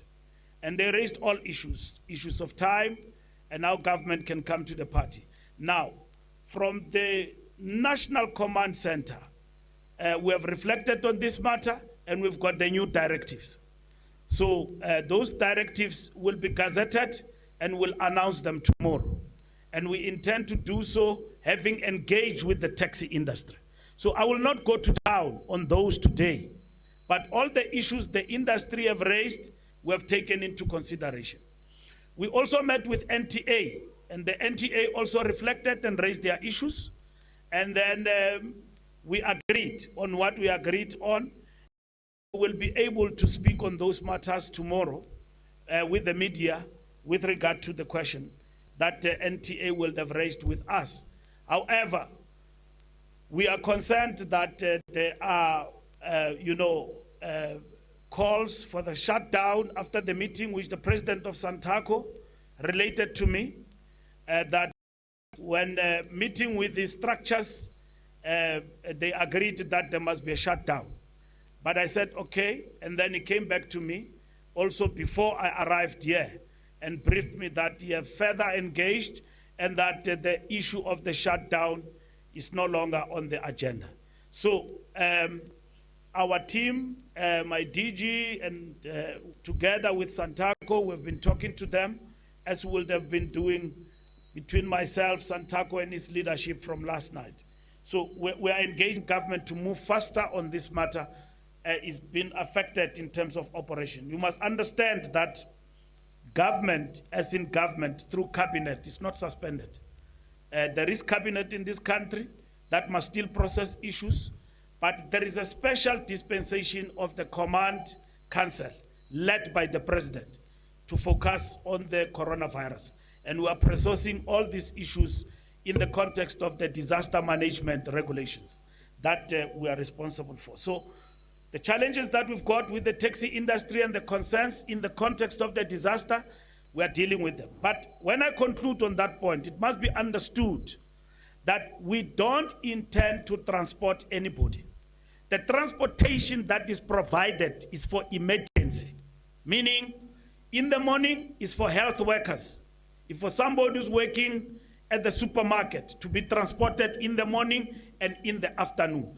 But public transport, like all other transport, is prohibited. And we want to repeat once more, we don't expect citizens to travel long distances to get groceries and all of that. We, however, acknowledge that most of our people got paid just last week. And that is why we began to see huge movement on the ground, on the queues and all of that. But transport that is there is limited, colleagues. It is for essential workers. We don't expect people to commute on a daily basis. So there will be a loss for the taxi industry in this particular regard. So those are matters that we are dealing with. As we issue new directives, we are listening to them and addressing their concerns. And it is disturbing to get calls like strike, like as if we're not talking. There's no need for a strike. There is no need for a shutdown because we're talking, because this is a crisis. This is a human disaster crisis that is facing a taxi owner, a taxi driver, a commuter, a rich person, a poor person is faced with this disaster. So if you say shut down, close down, this and that, it doesn't work for us as a nation. So we need to come closer to each other and address the concerns that we need to address in terms of the taxi industry. When it comes to MSC and Griselda and the people that were screened and all of that, it's not correct. You must understand we pass regulations, and when you get to the port of entry and give yourself time, the people you meet there is borderline. It is Home Affairs. And then Home Affairs, after it go through people who come into the country, what happens, it surrender people to Port Health. And what Port Health does, which is Minister Mkhize's people, in all ports of entry, is to screen people and all of that. But if you've got a vessel, and then people have been screened and all of that, in terms of our regulations, which we have even tightened more, you are not allowed to disembark. You are basically confined where you are and evacuated. So that's why you have had evacuations and evacuations of citizens from foreign countries, Germany, United States, and some of them are still at sea. And they will be evacuated, and their countries sent aeroplanes to come and fetch them from South Africa and to the countries where they actually come from. And some of them, after we have assisted them to refuel and all of that, they then continue with their journey to where they are going. So that is what has affected South Africans in Italy today, who were on a journey and went to France, and after that, they could not enter France because the regulations said no. And now they are trapped and stranded in Italy. So it's not only South Africans, it is well over that regulations were passed and lockdowns were implemented and so on. It affected citizens, not only our citizens, but citizens across the world. So we've got to work together, but not compromise health as directed by Minister Mkhize. So when you get to a port of entry, you are supposed to be screened and you are supposed to be quarantined. And that is what actually happened. Now, there is an allegation that there are people who came from this MSC. Now, you must understand that our laws are not retrospective. When this MSC left to wherever they were going, which majority were South Africans, and there were no citizens as prescribed by the law then who came from risk countries. Nobody. And nobody on board was actually detected to be suffering from coronavirus. If that happens, the whole ship will have been dealt with in terms of the protocols that we've got. And then they followed all the protocols. Upon returning, having come into South Africa and so on, and they were attended to, and together with the Department of Health, and they were properly processed. So the people who can speak about people who come from this ship and who've got coronavirus is Minister Mkhize, right? As the Minister of Transport, all protocols were followed. And this ship, among others, it is one of the ships who threatened us with litigation through a company called Bowman's Attorneys, which we had to attend to in relation to our regulations. So on our part as transport, all regulations were followed. And on the part of health, all protocols were followed. And the rumor that the people in that ship suffered from coronavirus, we all got it on social media. Because somebody who claimed to be working there then said that certain things did not happen and all of that, which is not true. Now, SAMSA, our agency that is operating there, issued a statement to that effect, which you can go back to that statement and clarify. To this day, we are still dealing with the matter to ensure that all the allegations that are made are actually being followed. But it has not been forthcoming that there was somebody on board of MSC Orchestra who actually suffered from this. Now, coupled with that, which we need to clarify, there is a ship called Queen Mary, which is on dock as we speak, and there is a ship called Queen Elizabeth. Queen Elizabeth has got 6 seafarers, which are South Africans. They've been checked. Minister and so on, Minister of DERCO will speak about that. Restrictions, province to province. The regulations do not allow you to move from Gauteng and go to Northwest as we speak.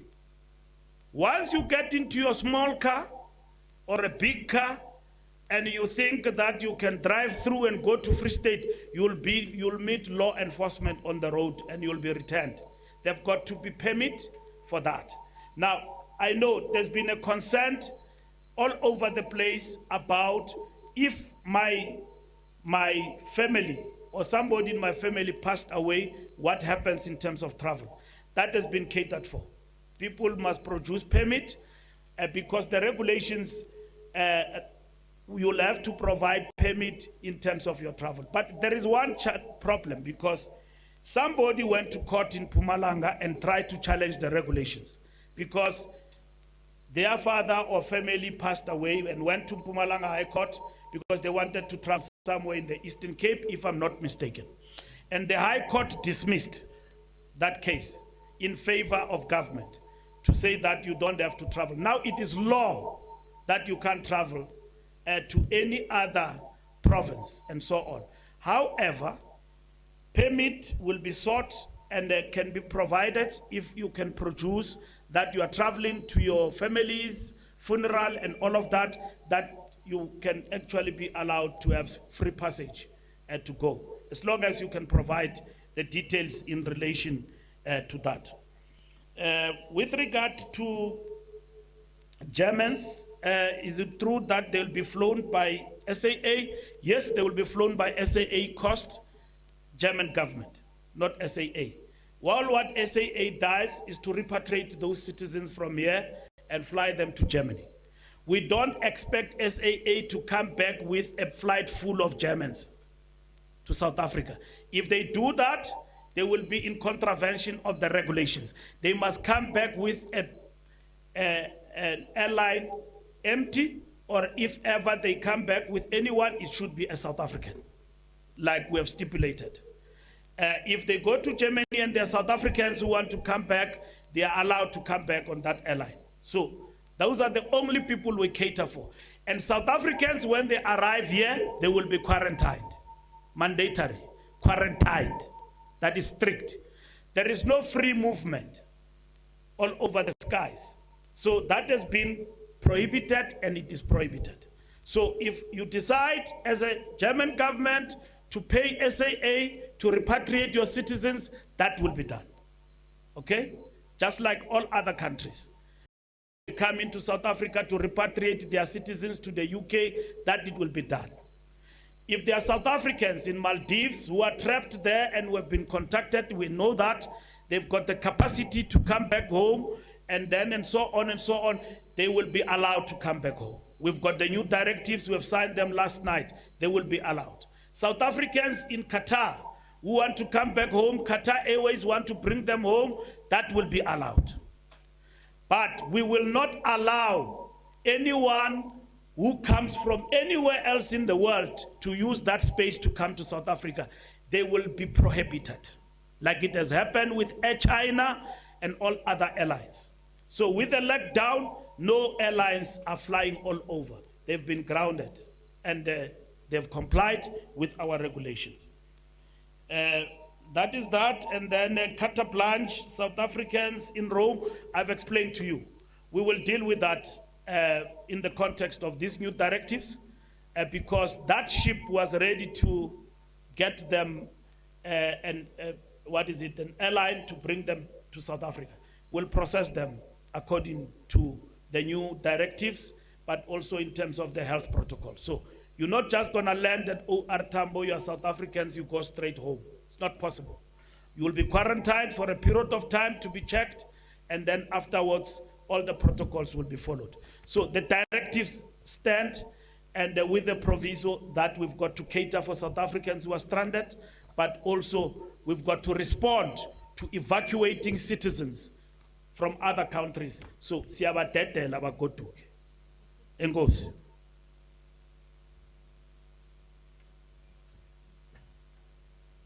Minister Ntrabeni, I know that you have a teleconference soon. Come and respond to your questions, man. Is this your phone box?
Thank you.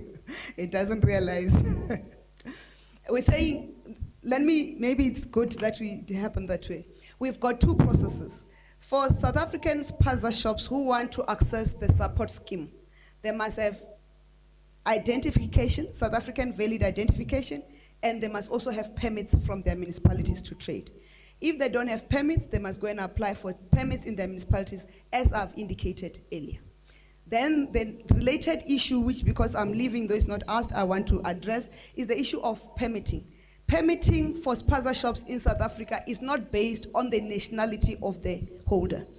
It's based on if you're a foreign national, the owner must have been lawfully admitted into the Republic and holds a valid passport with a visa issued in terms of the Immigration Act of 2002, authorizing him or her to operate a business, e.g. a business visa, section 11, subsection 6, visitor's visa with condition to operate business, a Lesotho special permit or a Zimbabwe special permit with a condition to operate a business. Or B, the owner must hold an asylum seeker permit issued in terms of the Refugees Act of 1998 with a condition to work. Or C, the owner must hold a refugee status issued in terms of the Refugees Act, is the asylum seeking status, the refugee status issued in terms of the Refugees Act of 1998. Those are the three requirements that you require. 4 requirements. If you're South African, you must have your valid ID. If you're not South African, you must meet the conditions that are set by the Home Affairs. Then there was A question of the closing hours of spaza shops. Spaza shops the closing hours is the same closing hours with those of the retail stores or any other grocery stores. There's no distinction. We have been pushing for a distinction, and we are working together with the DTIC to make a distinction to allow spaza shops to operate slightly longer hours, so to allow people to operate. We'll update when that agreement has been reached, and with all the other colleagues who are responsible for that section. Then there was a question about the Rupert's and Oppenheimer families' pledges. We must indicate they are not donations but pledges. Therefore, we are not in the position to respond on behalf of the Rupert's and Oppenheimer families' pledges. Thank you.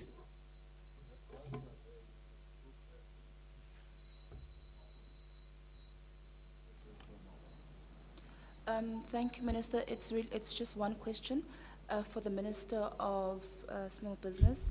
The question is that many small businesses are faced with the possibility of collapsing if they can't keep, sorry, can I just start from scratch? Many small businesses are faced with the possibility of collapsing if they can't keep key staff working from home. Is there a possibility to get them to order and deliver urgently needed IT equipment in order to assist them to have mechanisms to work from home? Thank you. Together with the Minister, Stellanda Beni-Abrahams, we have agreed that small businesses and in the IT space or who want to order IT equipment, they must order the equipment online and get it delivered to their staff member directly, not through themselves. They must make those arrangements. Thank you.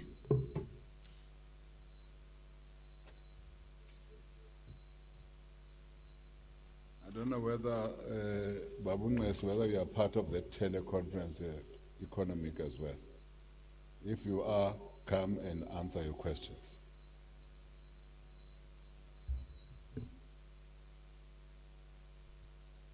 Leave us, sis.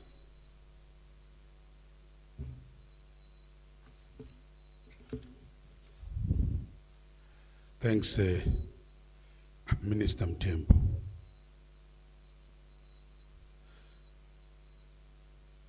As your department considered the unemployed professionals for the UIF benefit, I must emphasize that, or the answer is no. UIF is for the employed and former employed. It's legal, it's there, it's very clear. That's why, for instance, when there are problems, if the company doesn't issue a certificate of service, we call for the pay slip. And so UIF considered all the retrenched workers in order to cushion them. That's what it's meant for. It's not meant for those who are not in the system. Those who are in the system will be the ones who are employed or who have recently lost their jobs. The numbers of the workers who have been frustrated calling us, is a huge number. I don't think we do have now a consolidated figure, but I can tell you that on Friday alone we had received 349. And on Monday we received 234. And these numbers, as people are becoming aware of our call center, are increasing. I don't know the number by today, I mean yesterday and tomorrow, but we are now consolidating those numbers, trying to do that on a daily basis from the different provinces. So we don't have a consolidated number. I must also indicate that only DTI can issue a certificate. No one else can issue a certificate. And the businesses must apply. There's a business portal of the DTIC. So DTIC is the only authority or authorized department to issue certificate of trading if the company is categorized as essential service. Further, the reasons given by the employers not to enter into agreement with Dell, they have not given reasons. We're just speculating thus far. But it seems as if they want to enjoy the easy option of just pushing everything to the workers. So they want to deal with what they have, because internally they have the payroll of the workers, they have everything of the workers. But it appears as if some are saying this it's an administrative burden. It's bureaucratic. Unfortunately, you can't deal with big monies, billions like that. There must be accountability. Some would want to dip in the UIF, but want to neglect the conditions which we're putting in place. It's not going to happen. If those companies do not claim, the workers will look into the option of allowing the workers to come directly to us. But it's going to be an administrative nightmare. But we think that workers should not be punished because of irresponsible employers. It's irresponsible for the employers not to take an option which is cushioning them and cushioning the workers. The applications, we have received 7,000 online claims from individuals. But we are trying to direct those individuals. We note and take all those details. We give them the forms which they have to fill in, but also interact with their companies, because we want now the claims to come through the companies. So these belong to different companies. We've also have 1,520 from the individual companies. So some of the companies are able to deal with the facility which has been given to them. And we expect that once we've finalized agreements with all the different sectors, the numbers are going to go up. Remember, in terms of the UIF, or registered, it's about 1.8 million companies. If that number of the companies, all of them, or let's say 50% of them apply, you know what it means. And the workers they represent, it's a huge number. That's why we have gone for this route of using the different sectors, the different industry associations, and now we are talking to the banks. We think that infrastructure will help us. But let me also emphasize this in Velas. Once again, companies cannot force employees to take the annual leave. Companies must just learn to negotiate. Companies in this sensitive period must try and cooperate. It's a sensitive, frustrating period, we know that. But I think for the good of the country, let's all cooperate. But also, some of those workers who are stranded, it's an indictment on the trade union movement, because the unions are supposed to be our eyes and ears on the ground. If the leaders of the trade union movement cannot do what SACTU has done, because SACTU came forward, negotiated in their sector, and they have a collective agreement at the level of the bargaining chamber. And all the employers, therefore, are cooperating. We expect, therefore, that union leaders should come to the party and do not expect that everything will be done by government. They must help their workers in the different bargaining chambers. Thank you.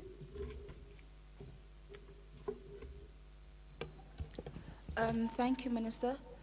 The first question is from Tamar Khan from the Business Day. She's asking that since babysitters are not classified as essential workers, what then becomes of the children of essential workers such as healthcare providers? The next question was from Tebogo Tshwane from MoneyWeb.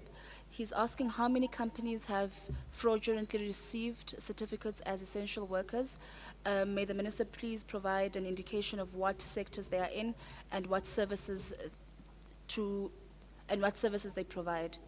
And the last question is from Jolene van Wyk from Media 24. She's asking whether there have been any transgressions from farmers, such as still transporting big loads of farm workers in trucks and not adhering to the social distancing regulations, and whether there have been any complaints from them not having received protective clothing. The last one, any transactions from the farmers. Most of what we call the vulnerable workers, especially in the farms and in the security industry, they are serious complaints. And remember that those workers are vulnerable because they work in isolation. We have received this. As a result, our inspectors in the different provinces are overstretched, running into some of the farms. And remember, some of them are very far in the outskirts, in the countryside. So those inspectors are overstretched because they also deal with a number of companies in the urban centers. So there are complaints from the farms. It's a matter again which we are looking into, but that is why we are saying we are going to depend on the well-being, on the will of the employers who must cooperate with us. We might try, but we can't be all over. If I'm talking about 1.8, almost 1.8 employers, whether we like it or not, even to go into 500,000 of those employers, it's impossible for us. That's why we call for everybody to be responsible. So we are trying where we are getting the information. As to how many companies with fraudulent certificate, this has been mainly rife in Gauteng and KZN. And I must not lie in the media. We knew of about 3 companies and about 4 in Gauteng, but that information might be coming to us because we've said to our inspectors they need to compile this data on a daily basis so that we have consolidated numbers. It's mainly retail and manufacturing. Mainly retail and manufacturing. Babysitters, we had not considered this matter. These are some of the issues which are arising we must look into. But in terms of the UIF fund, we don't know when we are talking about the funding and so on. Maybe it's something which we will have to put our heads together as the economic cluster and make recommendations. But at this stage, it belongs to a number of the other issues which have been raised.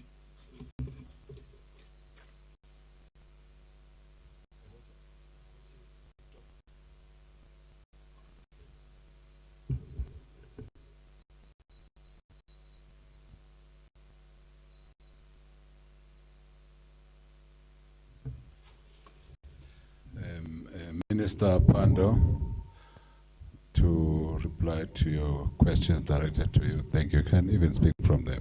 Do it from here. Minister.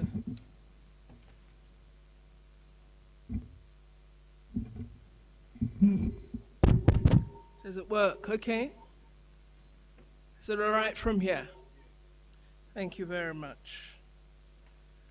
Minister Mbalula answered a lot of the questions that I had marked as belonging to me, so I will try not to traverse the same ground. Let me begin by saying that we don't conceive that this repatriation now allowed by the directives is similar to the Wuhan process. We don't anticipate military health being part of it. I know that preterm babies do require ventilators, so if we have a critical patient and there's a shortage, then there may be a concern. But I know that we are looking at manufacturing companies in South Africa, as other countries have done, to ask, for example, companies that manufacture electrical goods to look at assisting us by focusing on ventilators. And some of you would be aware that some countries are actually, through innovation, looking at reverse engineering and products that might not be necessarily associated with ventilation are now being considered for use for this purpose. So all of that would be part, I would assume, of the consideration that the health department would put into the mix. But it's not really something that we as international relations are working on at the moment. As to Africa at the back of the line, I didn't get that impression when we participated in the virtual meeting of the G20 leaders.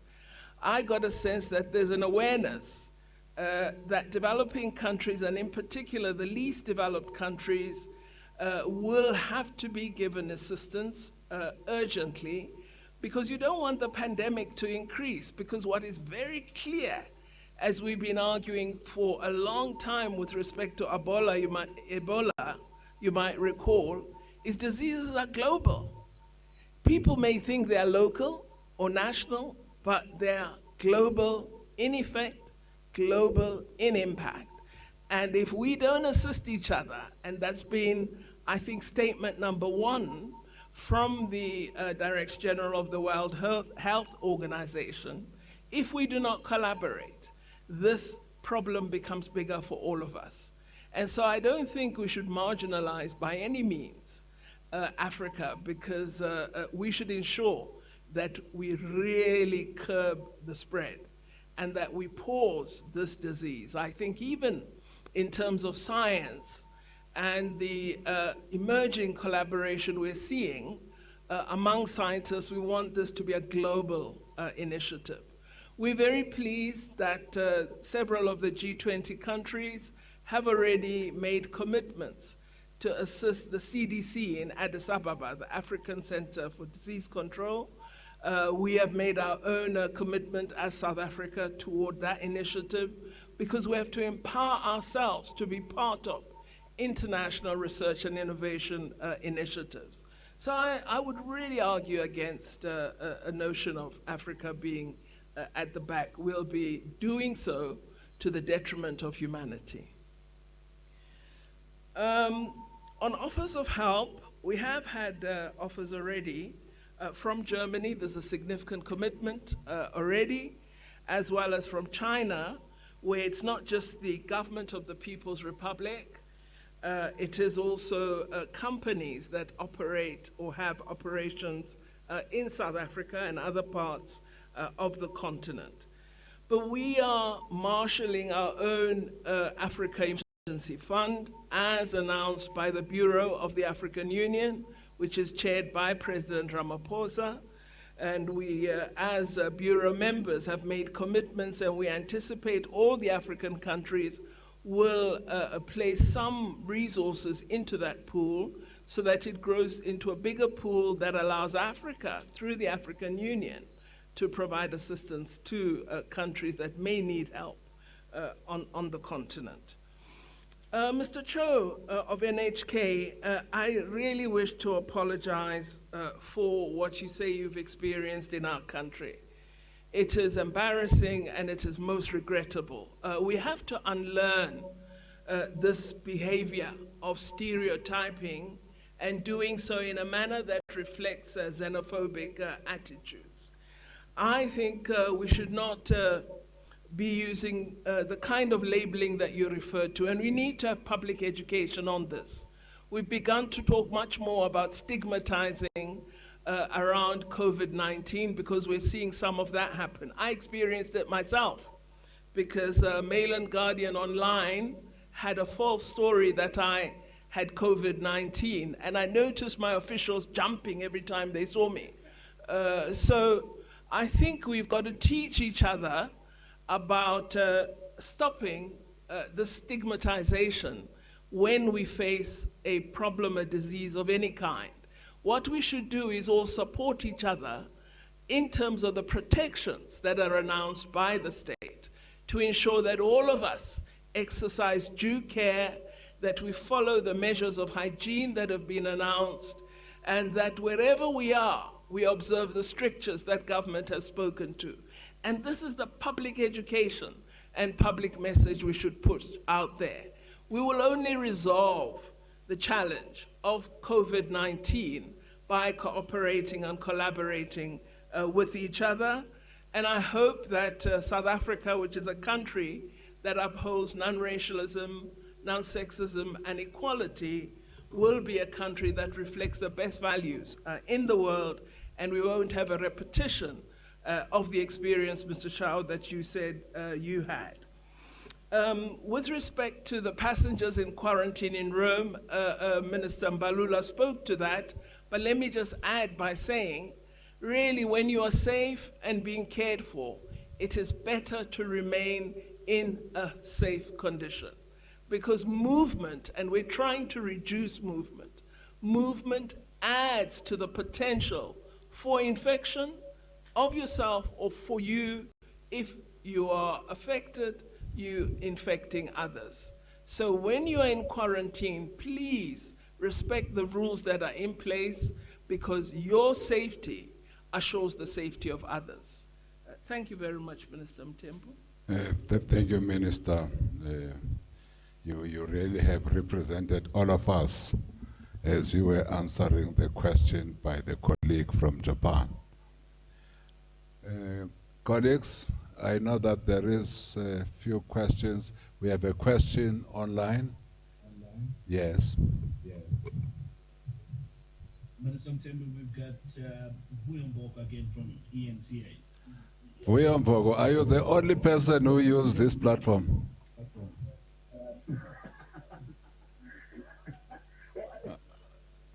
Well, a quick one from me, just a follow-up to the question I asked the minister, which she responded to. The nature of the offers from China and Germany, is it for equipment, money, expertise, medicine? What exactly are we talking about? Largely it is equipment that we are receiving offers for. It is equipment, I hope you can hear me. And it is mainly personal protective equipment, as well as face masks, and then some other goods that are required with respect to protecting both individuals as well as health workers insofar as management of the pandemic is concerned. Thank you, Minister. Do you have any questions there, Sisi? Yes, Minister. There is one from Sophie Mokwena of the SABC. She's asking whether South Africa is participating in any international vaccine trials, and whether the panel can share information on what government is doing to help South African citizens, or that has been answered, who are abroad and who want to come home. The other question is from, I can't pronounce the name, it's from an independent journalist from Brazil, who's asking that, or is stating that there are currently apparently 500 Brazilian tourists here in South Africa waiting for an opportunity to fly back home. When will LATAM be able to operate the next flight from Johannesburg to Sao Paulo? There is only one flight scheduled for tomorrow, but they are still waiting for the authorization from South African government. Who takes it? I'm sure with respect to authorization, Minister Mbalula's office will be dealing with that. He has been excellent in terms of prioritizing when we approach his office. And so I'm sure we would be able to make sure that our comrades from Brazil get home safely. With respect to the vaccines trial, again, I prefer that this question be put to Minister Mkhize as the Minister of Health. There are trials in which South Africans are participating. I believe these are novel drugs, or there may be drugs currently in use, or that have been authorized in other countries as suitable for addressing COVID-19 or aspects of the symptoms of this disease. But it is the Department of Health that will be able to provide the full information. And as in science and technology, I could pronounce all those names, I no longer can. I saw them in a list recently, so I think Minister Mkhize must speak to them. But there is some work being done. Thank you. Minister Mbalula? Oh, covered. There was one question. Let's hear the question from the call center. We've got one more question from Peter at the Daily Beverage. Peter, you can speak. Hello? Peter, you can send your question. Please close your radio or TV. This is Peter Fabricius from Daily Maverick. There's two questions, if I may. One is to Minister Mbalula. To ask that many of the embassies that are arranging these evacuation flights are very concerned about the conditions under which their citizens will have to get to the airport. That they're finding these rather onerous because they've been asked to gather people together and take them by bus, and that could, of course, spread the virus. And then just a question to Minister Pandor. I think you were asked this, but just to be specific, you said South Africa is prepared to help evacuate some of the nationals, our compatriots in distress. Do you mean by evacuation flights for them, or what other measures? I mean, in other words, what is the program for evacuation flights specifically? Thank you. Thank you.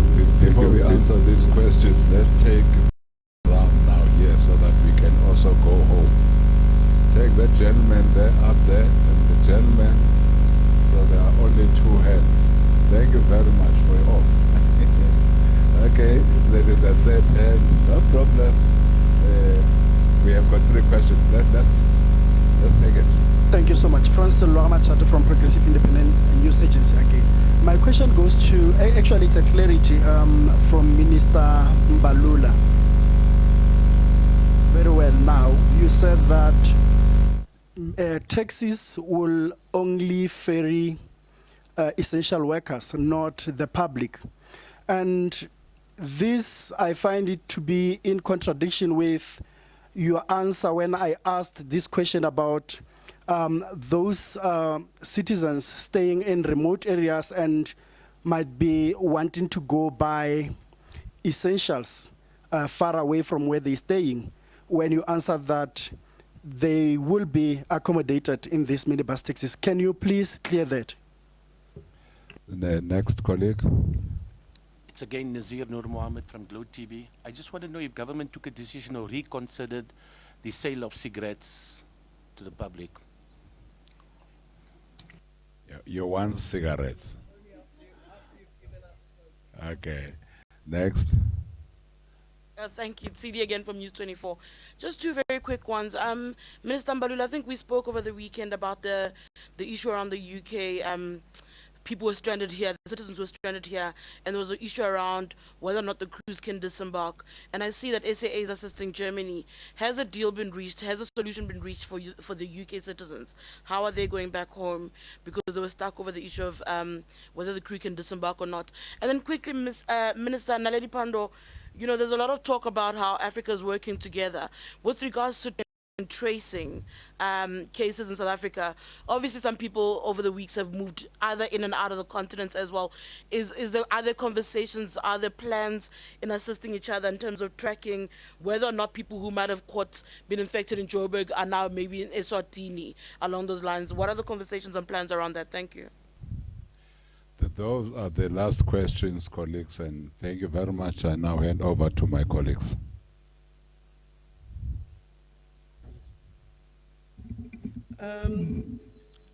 I think with respect to the matter of evacuation, it might be flights. I just want to go back to the point I made earlier. There was an unintended consequence when the initial regulations on air transport were published.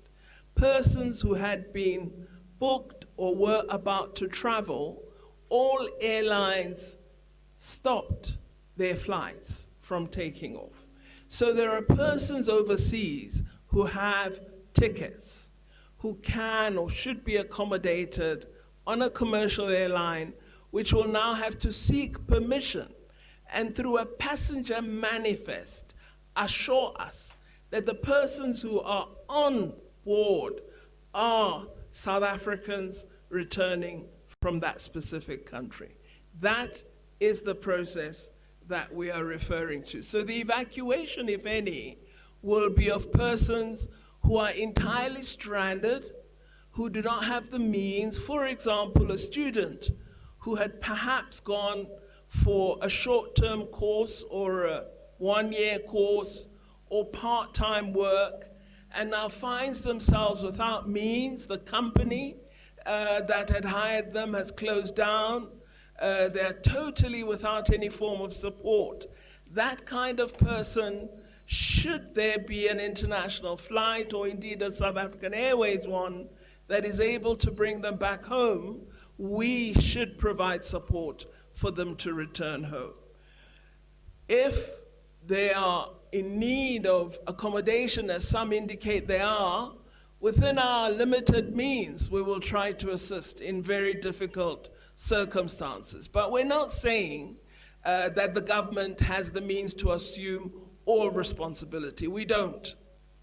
And we are talking of persons, many of whom were tourists, who do have bookings. We're saying travel agents, please allow them to rebook a return once the flights announce, the airlines rather, announce that they're now ready to apply to South Africa in the manner Minister Mbalula has set out, so that those arrangements can be confirmed and people can indeed return home.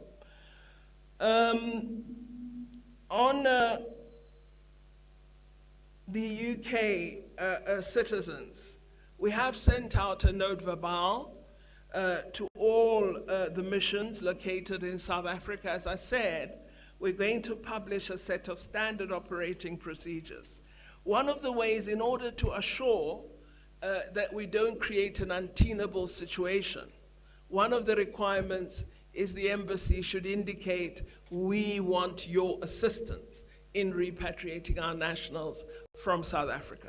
Otherwise, we may very well have a situation where there are persons moving from area to area in South Africa who came into the country with an infection or who become infected as they move around. And this is why we want a modicum of control of the process, with the leadership of the missions playing a role of facilitation. Because if you just leave it loose, it will be intolerable for our country. With respect to the continent, we have agreed that the core repository is the Center for Disease Control, located in Addis Ababa, and that it must liaise with all centers for disease control in different parts of the continent. There are countries that don't have such centers. In the SADC region, those that don't would often make use of NICD in South Africa. So we are encouraging certainly depositing of the data with the Addis CDC, the African one, as well as collation on a regular basis of the picture as we see it on the African continent. I do know that the World Health Organization is speaking to each of the leaders of the continent in order to ensure that we are working not just continentally but globally as well. Minister Mbalula. 1, 2. 1, 2. Yes. On the issue of citizens, let me just, explain again that the lockdown does not encourage movement of people between provinces and also within a province or within a city or a township where you stay. We only allow limited, transport for purposes of essential workers. Now, I've heard people raising the issue that we should allow people, and what will happen to people after they've been dropped by taxi or transport early in the morning, because shops are opening, at 9 o'clock, and we're allowing transport between between 5 o'clock and 9 o'clock. And we're saying that transport is limited because we cater for essential. But if you go and you want to go and buy and all of that, we have adjusted our directives at the present moment, which we'll announce tomorrow after we have concluded with the taxi industry and we have gazetted at the present moment. But transport is not for movement of people. Yes, where people want to buy, they can do that if they are at a distance and so on. We are encouraging people to buy in their neighborhood, not to travel between Alexander and Soweto. That will happen after the lockdown. We seek to contain the virus, and that is what is happening here. If you are in Alexander, buy in Alexander.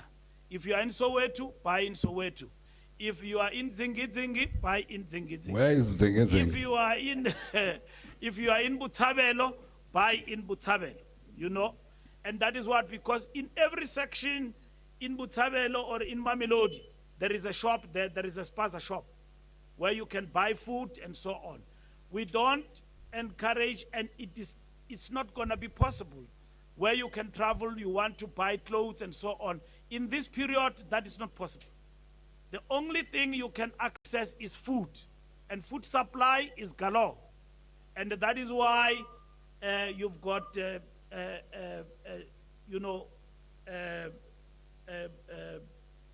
many transport caravans that are operational in this period to assist and to be in a position to provide food in the areas where people stay. So we don't encourage movement of people, and unnecessary movement is the lockdown.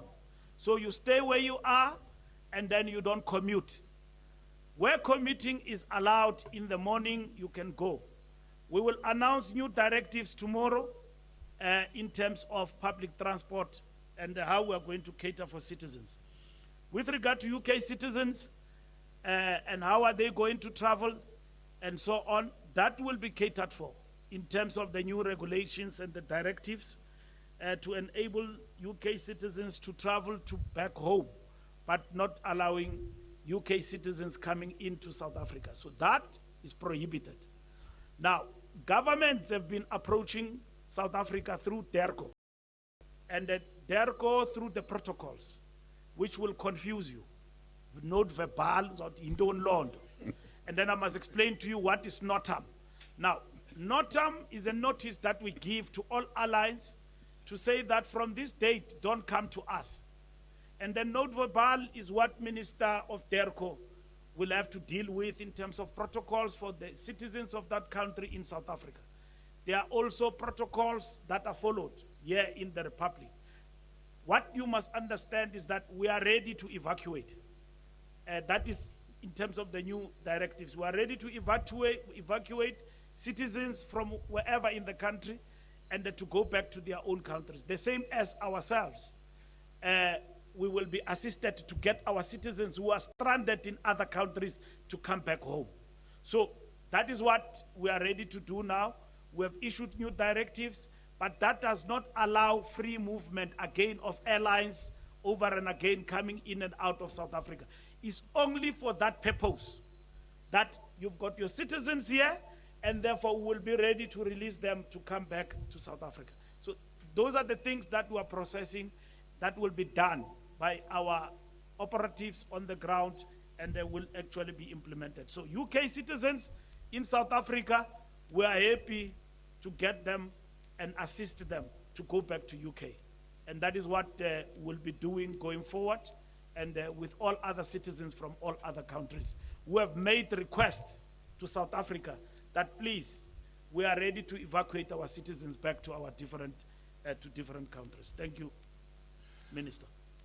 Colleagues, speaking of directives, let's just give one last directive.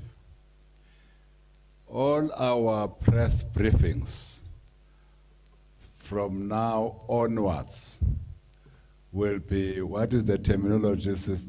Virtual. So we'll be communicating with you where you are. You will not have to come here for very obvious reasons, so that we remain here, we don't get sick, we don't infect you, you don't infect us. And we will continue to have these briefings in this virtual manner. We will have some on Thursday, where our colleagues from the economic cluster will speak to you. And of course, you will be appraised of when are we going to have others. But we will continue updating you, because through you, we are able to speak to our people. We appreciate your partnership, because in this, we need to work together to fight this disease. We need to be in unison in our efforts and in our response against this deadly disease. And what we have seen up to now is that we are together with the media. We are together with many people in our country, many millions of South African citizens, but even people who are in leadership positions in our churches, in our traditional leadership, in our sports and arts fraternity, indeed, in our traditional leadership. We have many of our people who are saying we must work together to fight this disease, because if we don't, I shudder to think what will happen. We therefore need to work together. So far, we are doing well, working together. Let's once again ask our people to stay at home, ask our people to observe physical distancing. It was called social distancing. There's a new terminology now, physical distancing. Let's be 1 meter from one another. But let's continue again to wash our hands so that we don't infect ourselves through the virus that we can pick up from any object. We therefore, with these words, declare this meeting adjourned until next time we meet through the visual means. Thank you very much.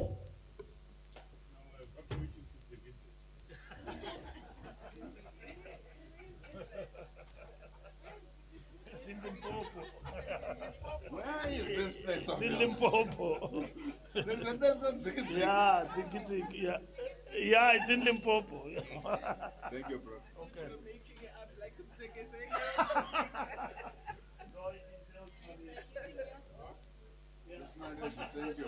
Thank you, Baba. Well done.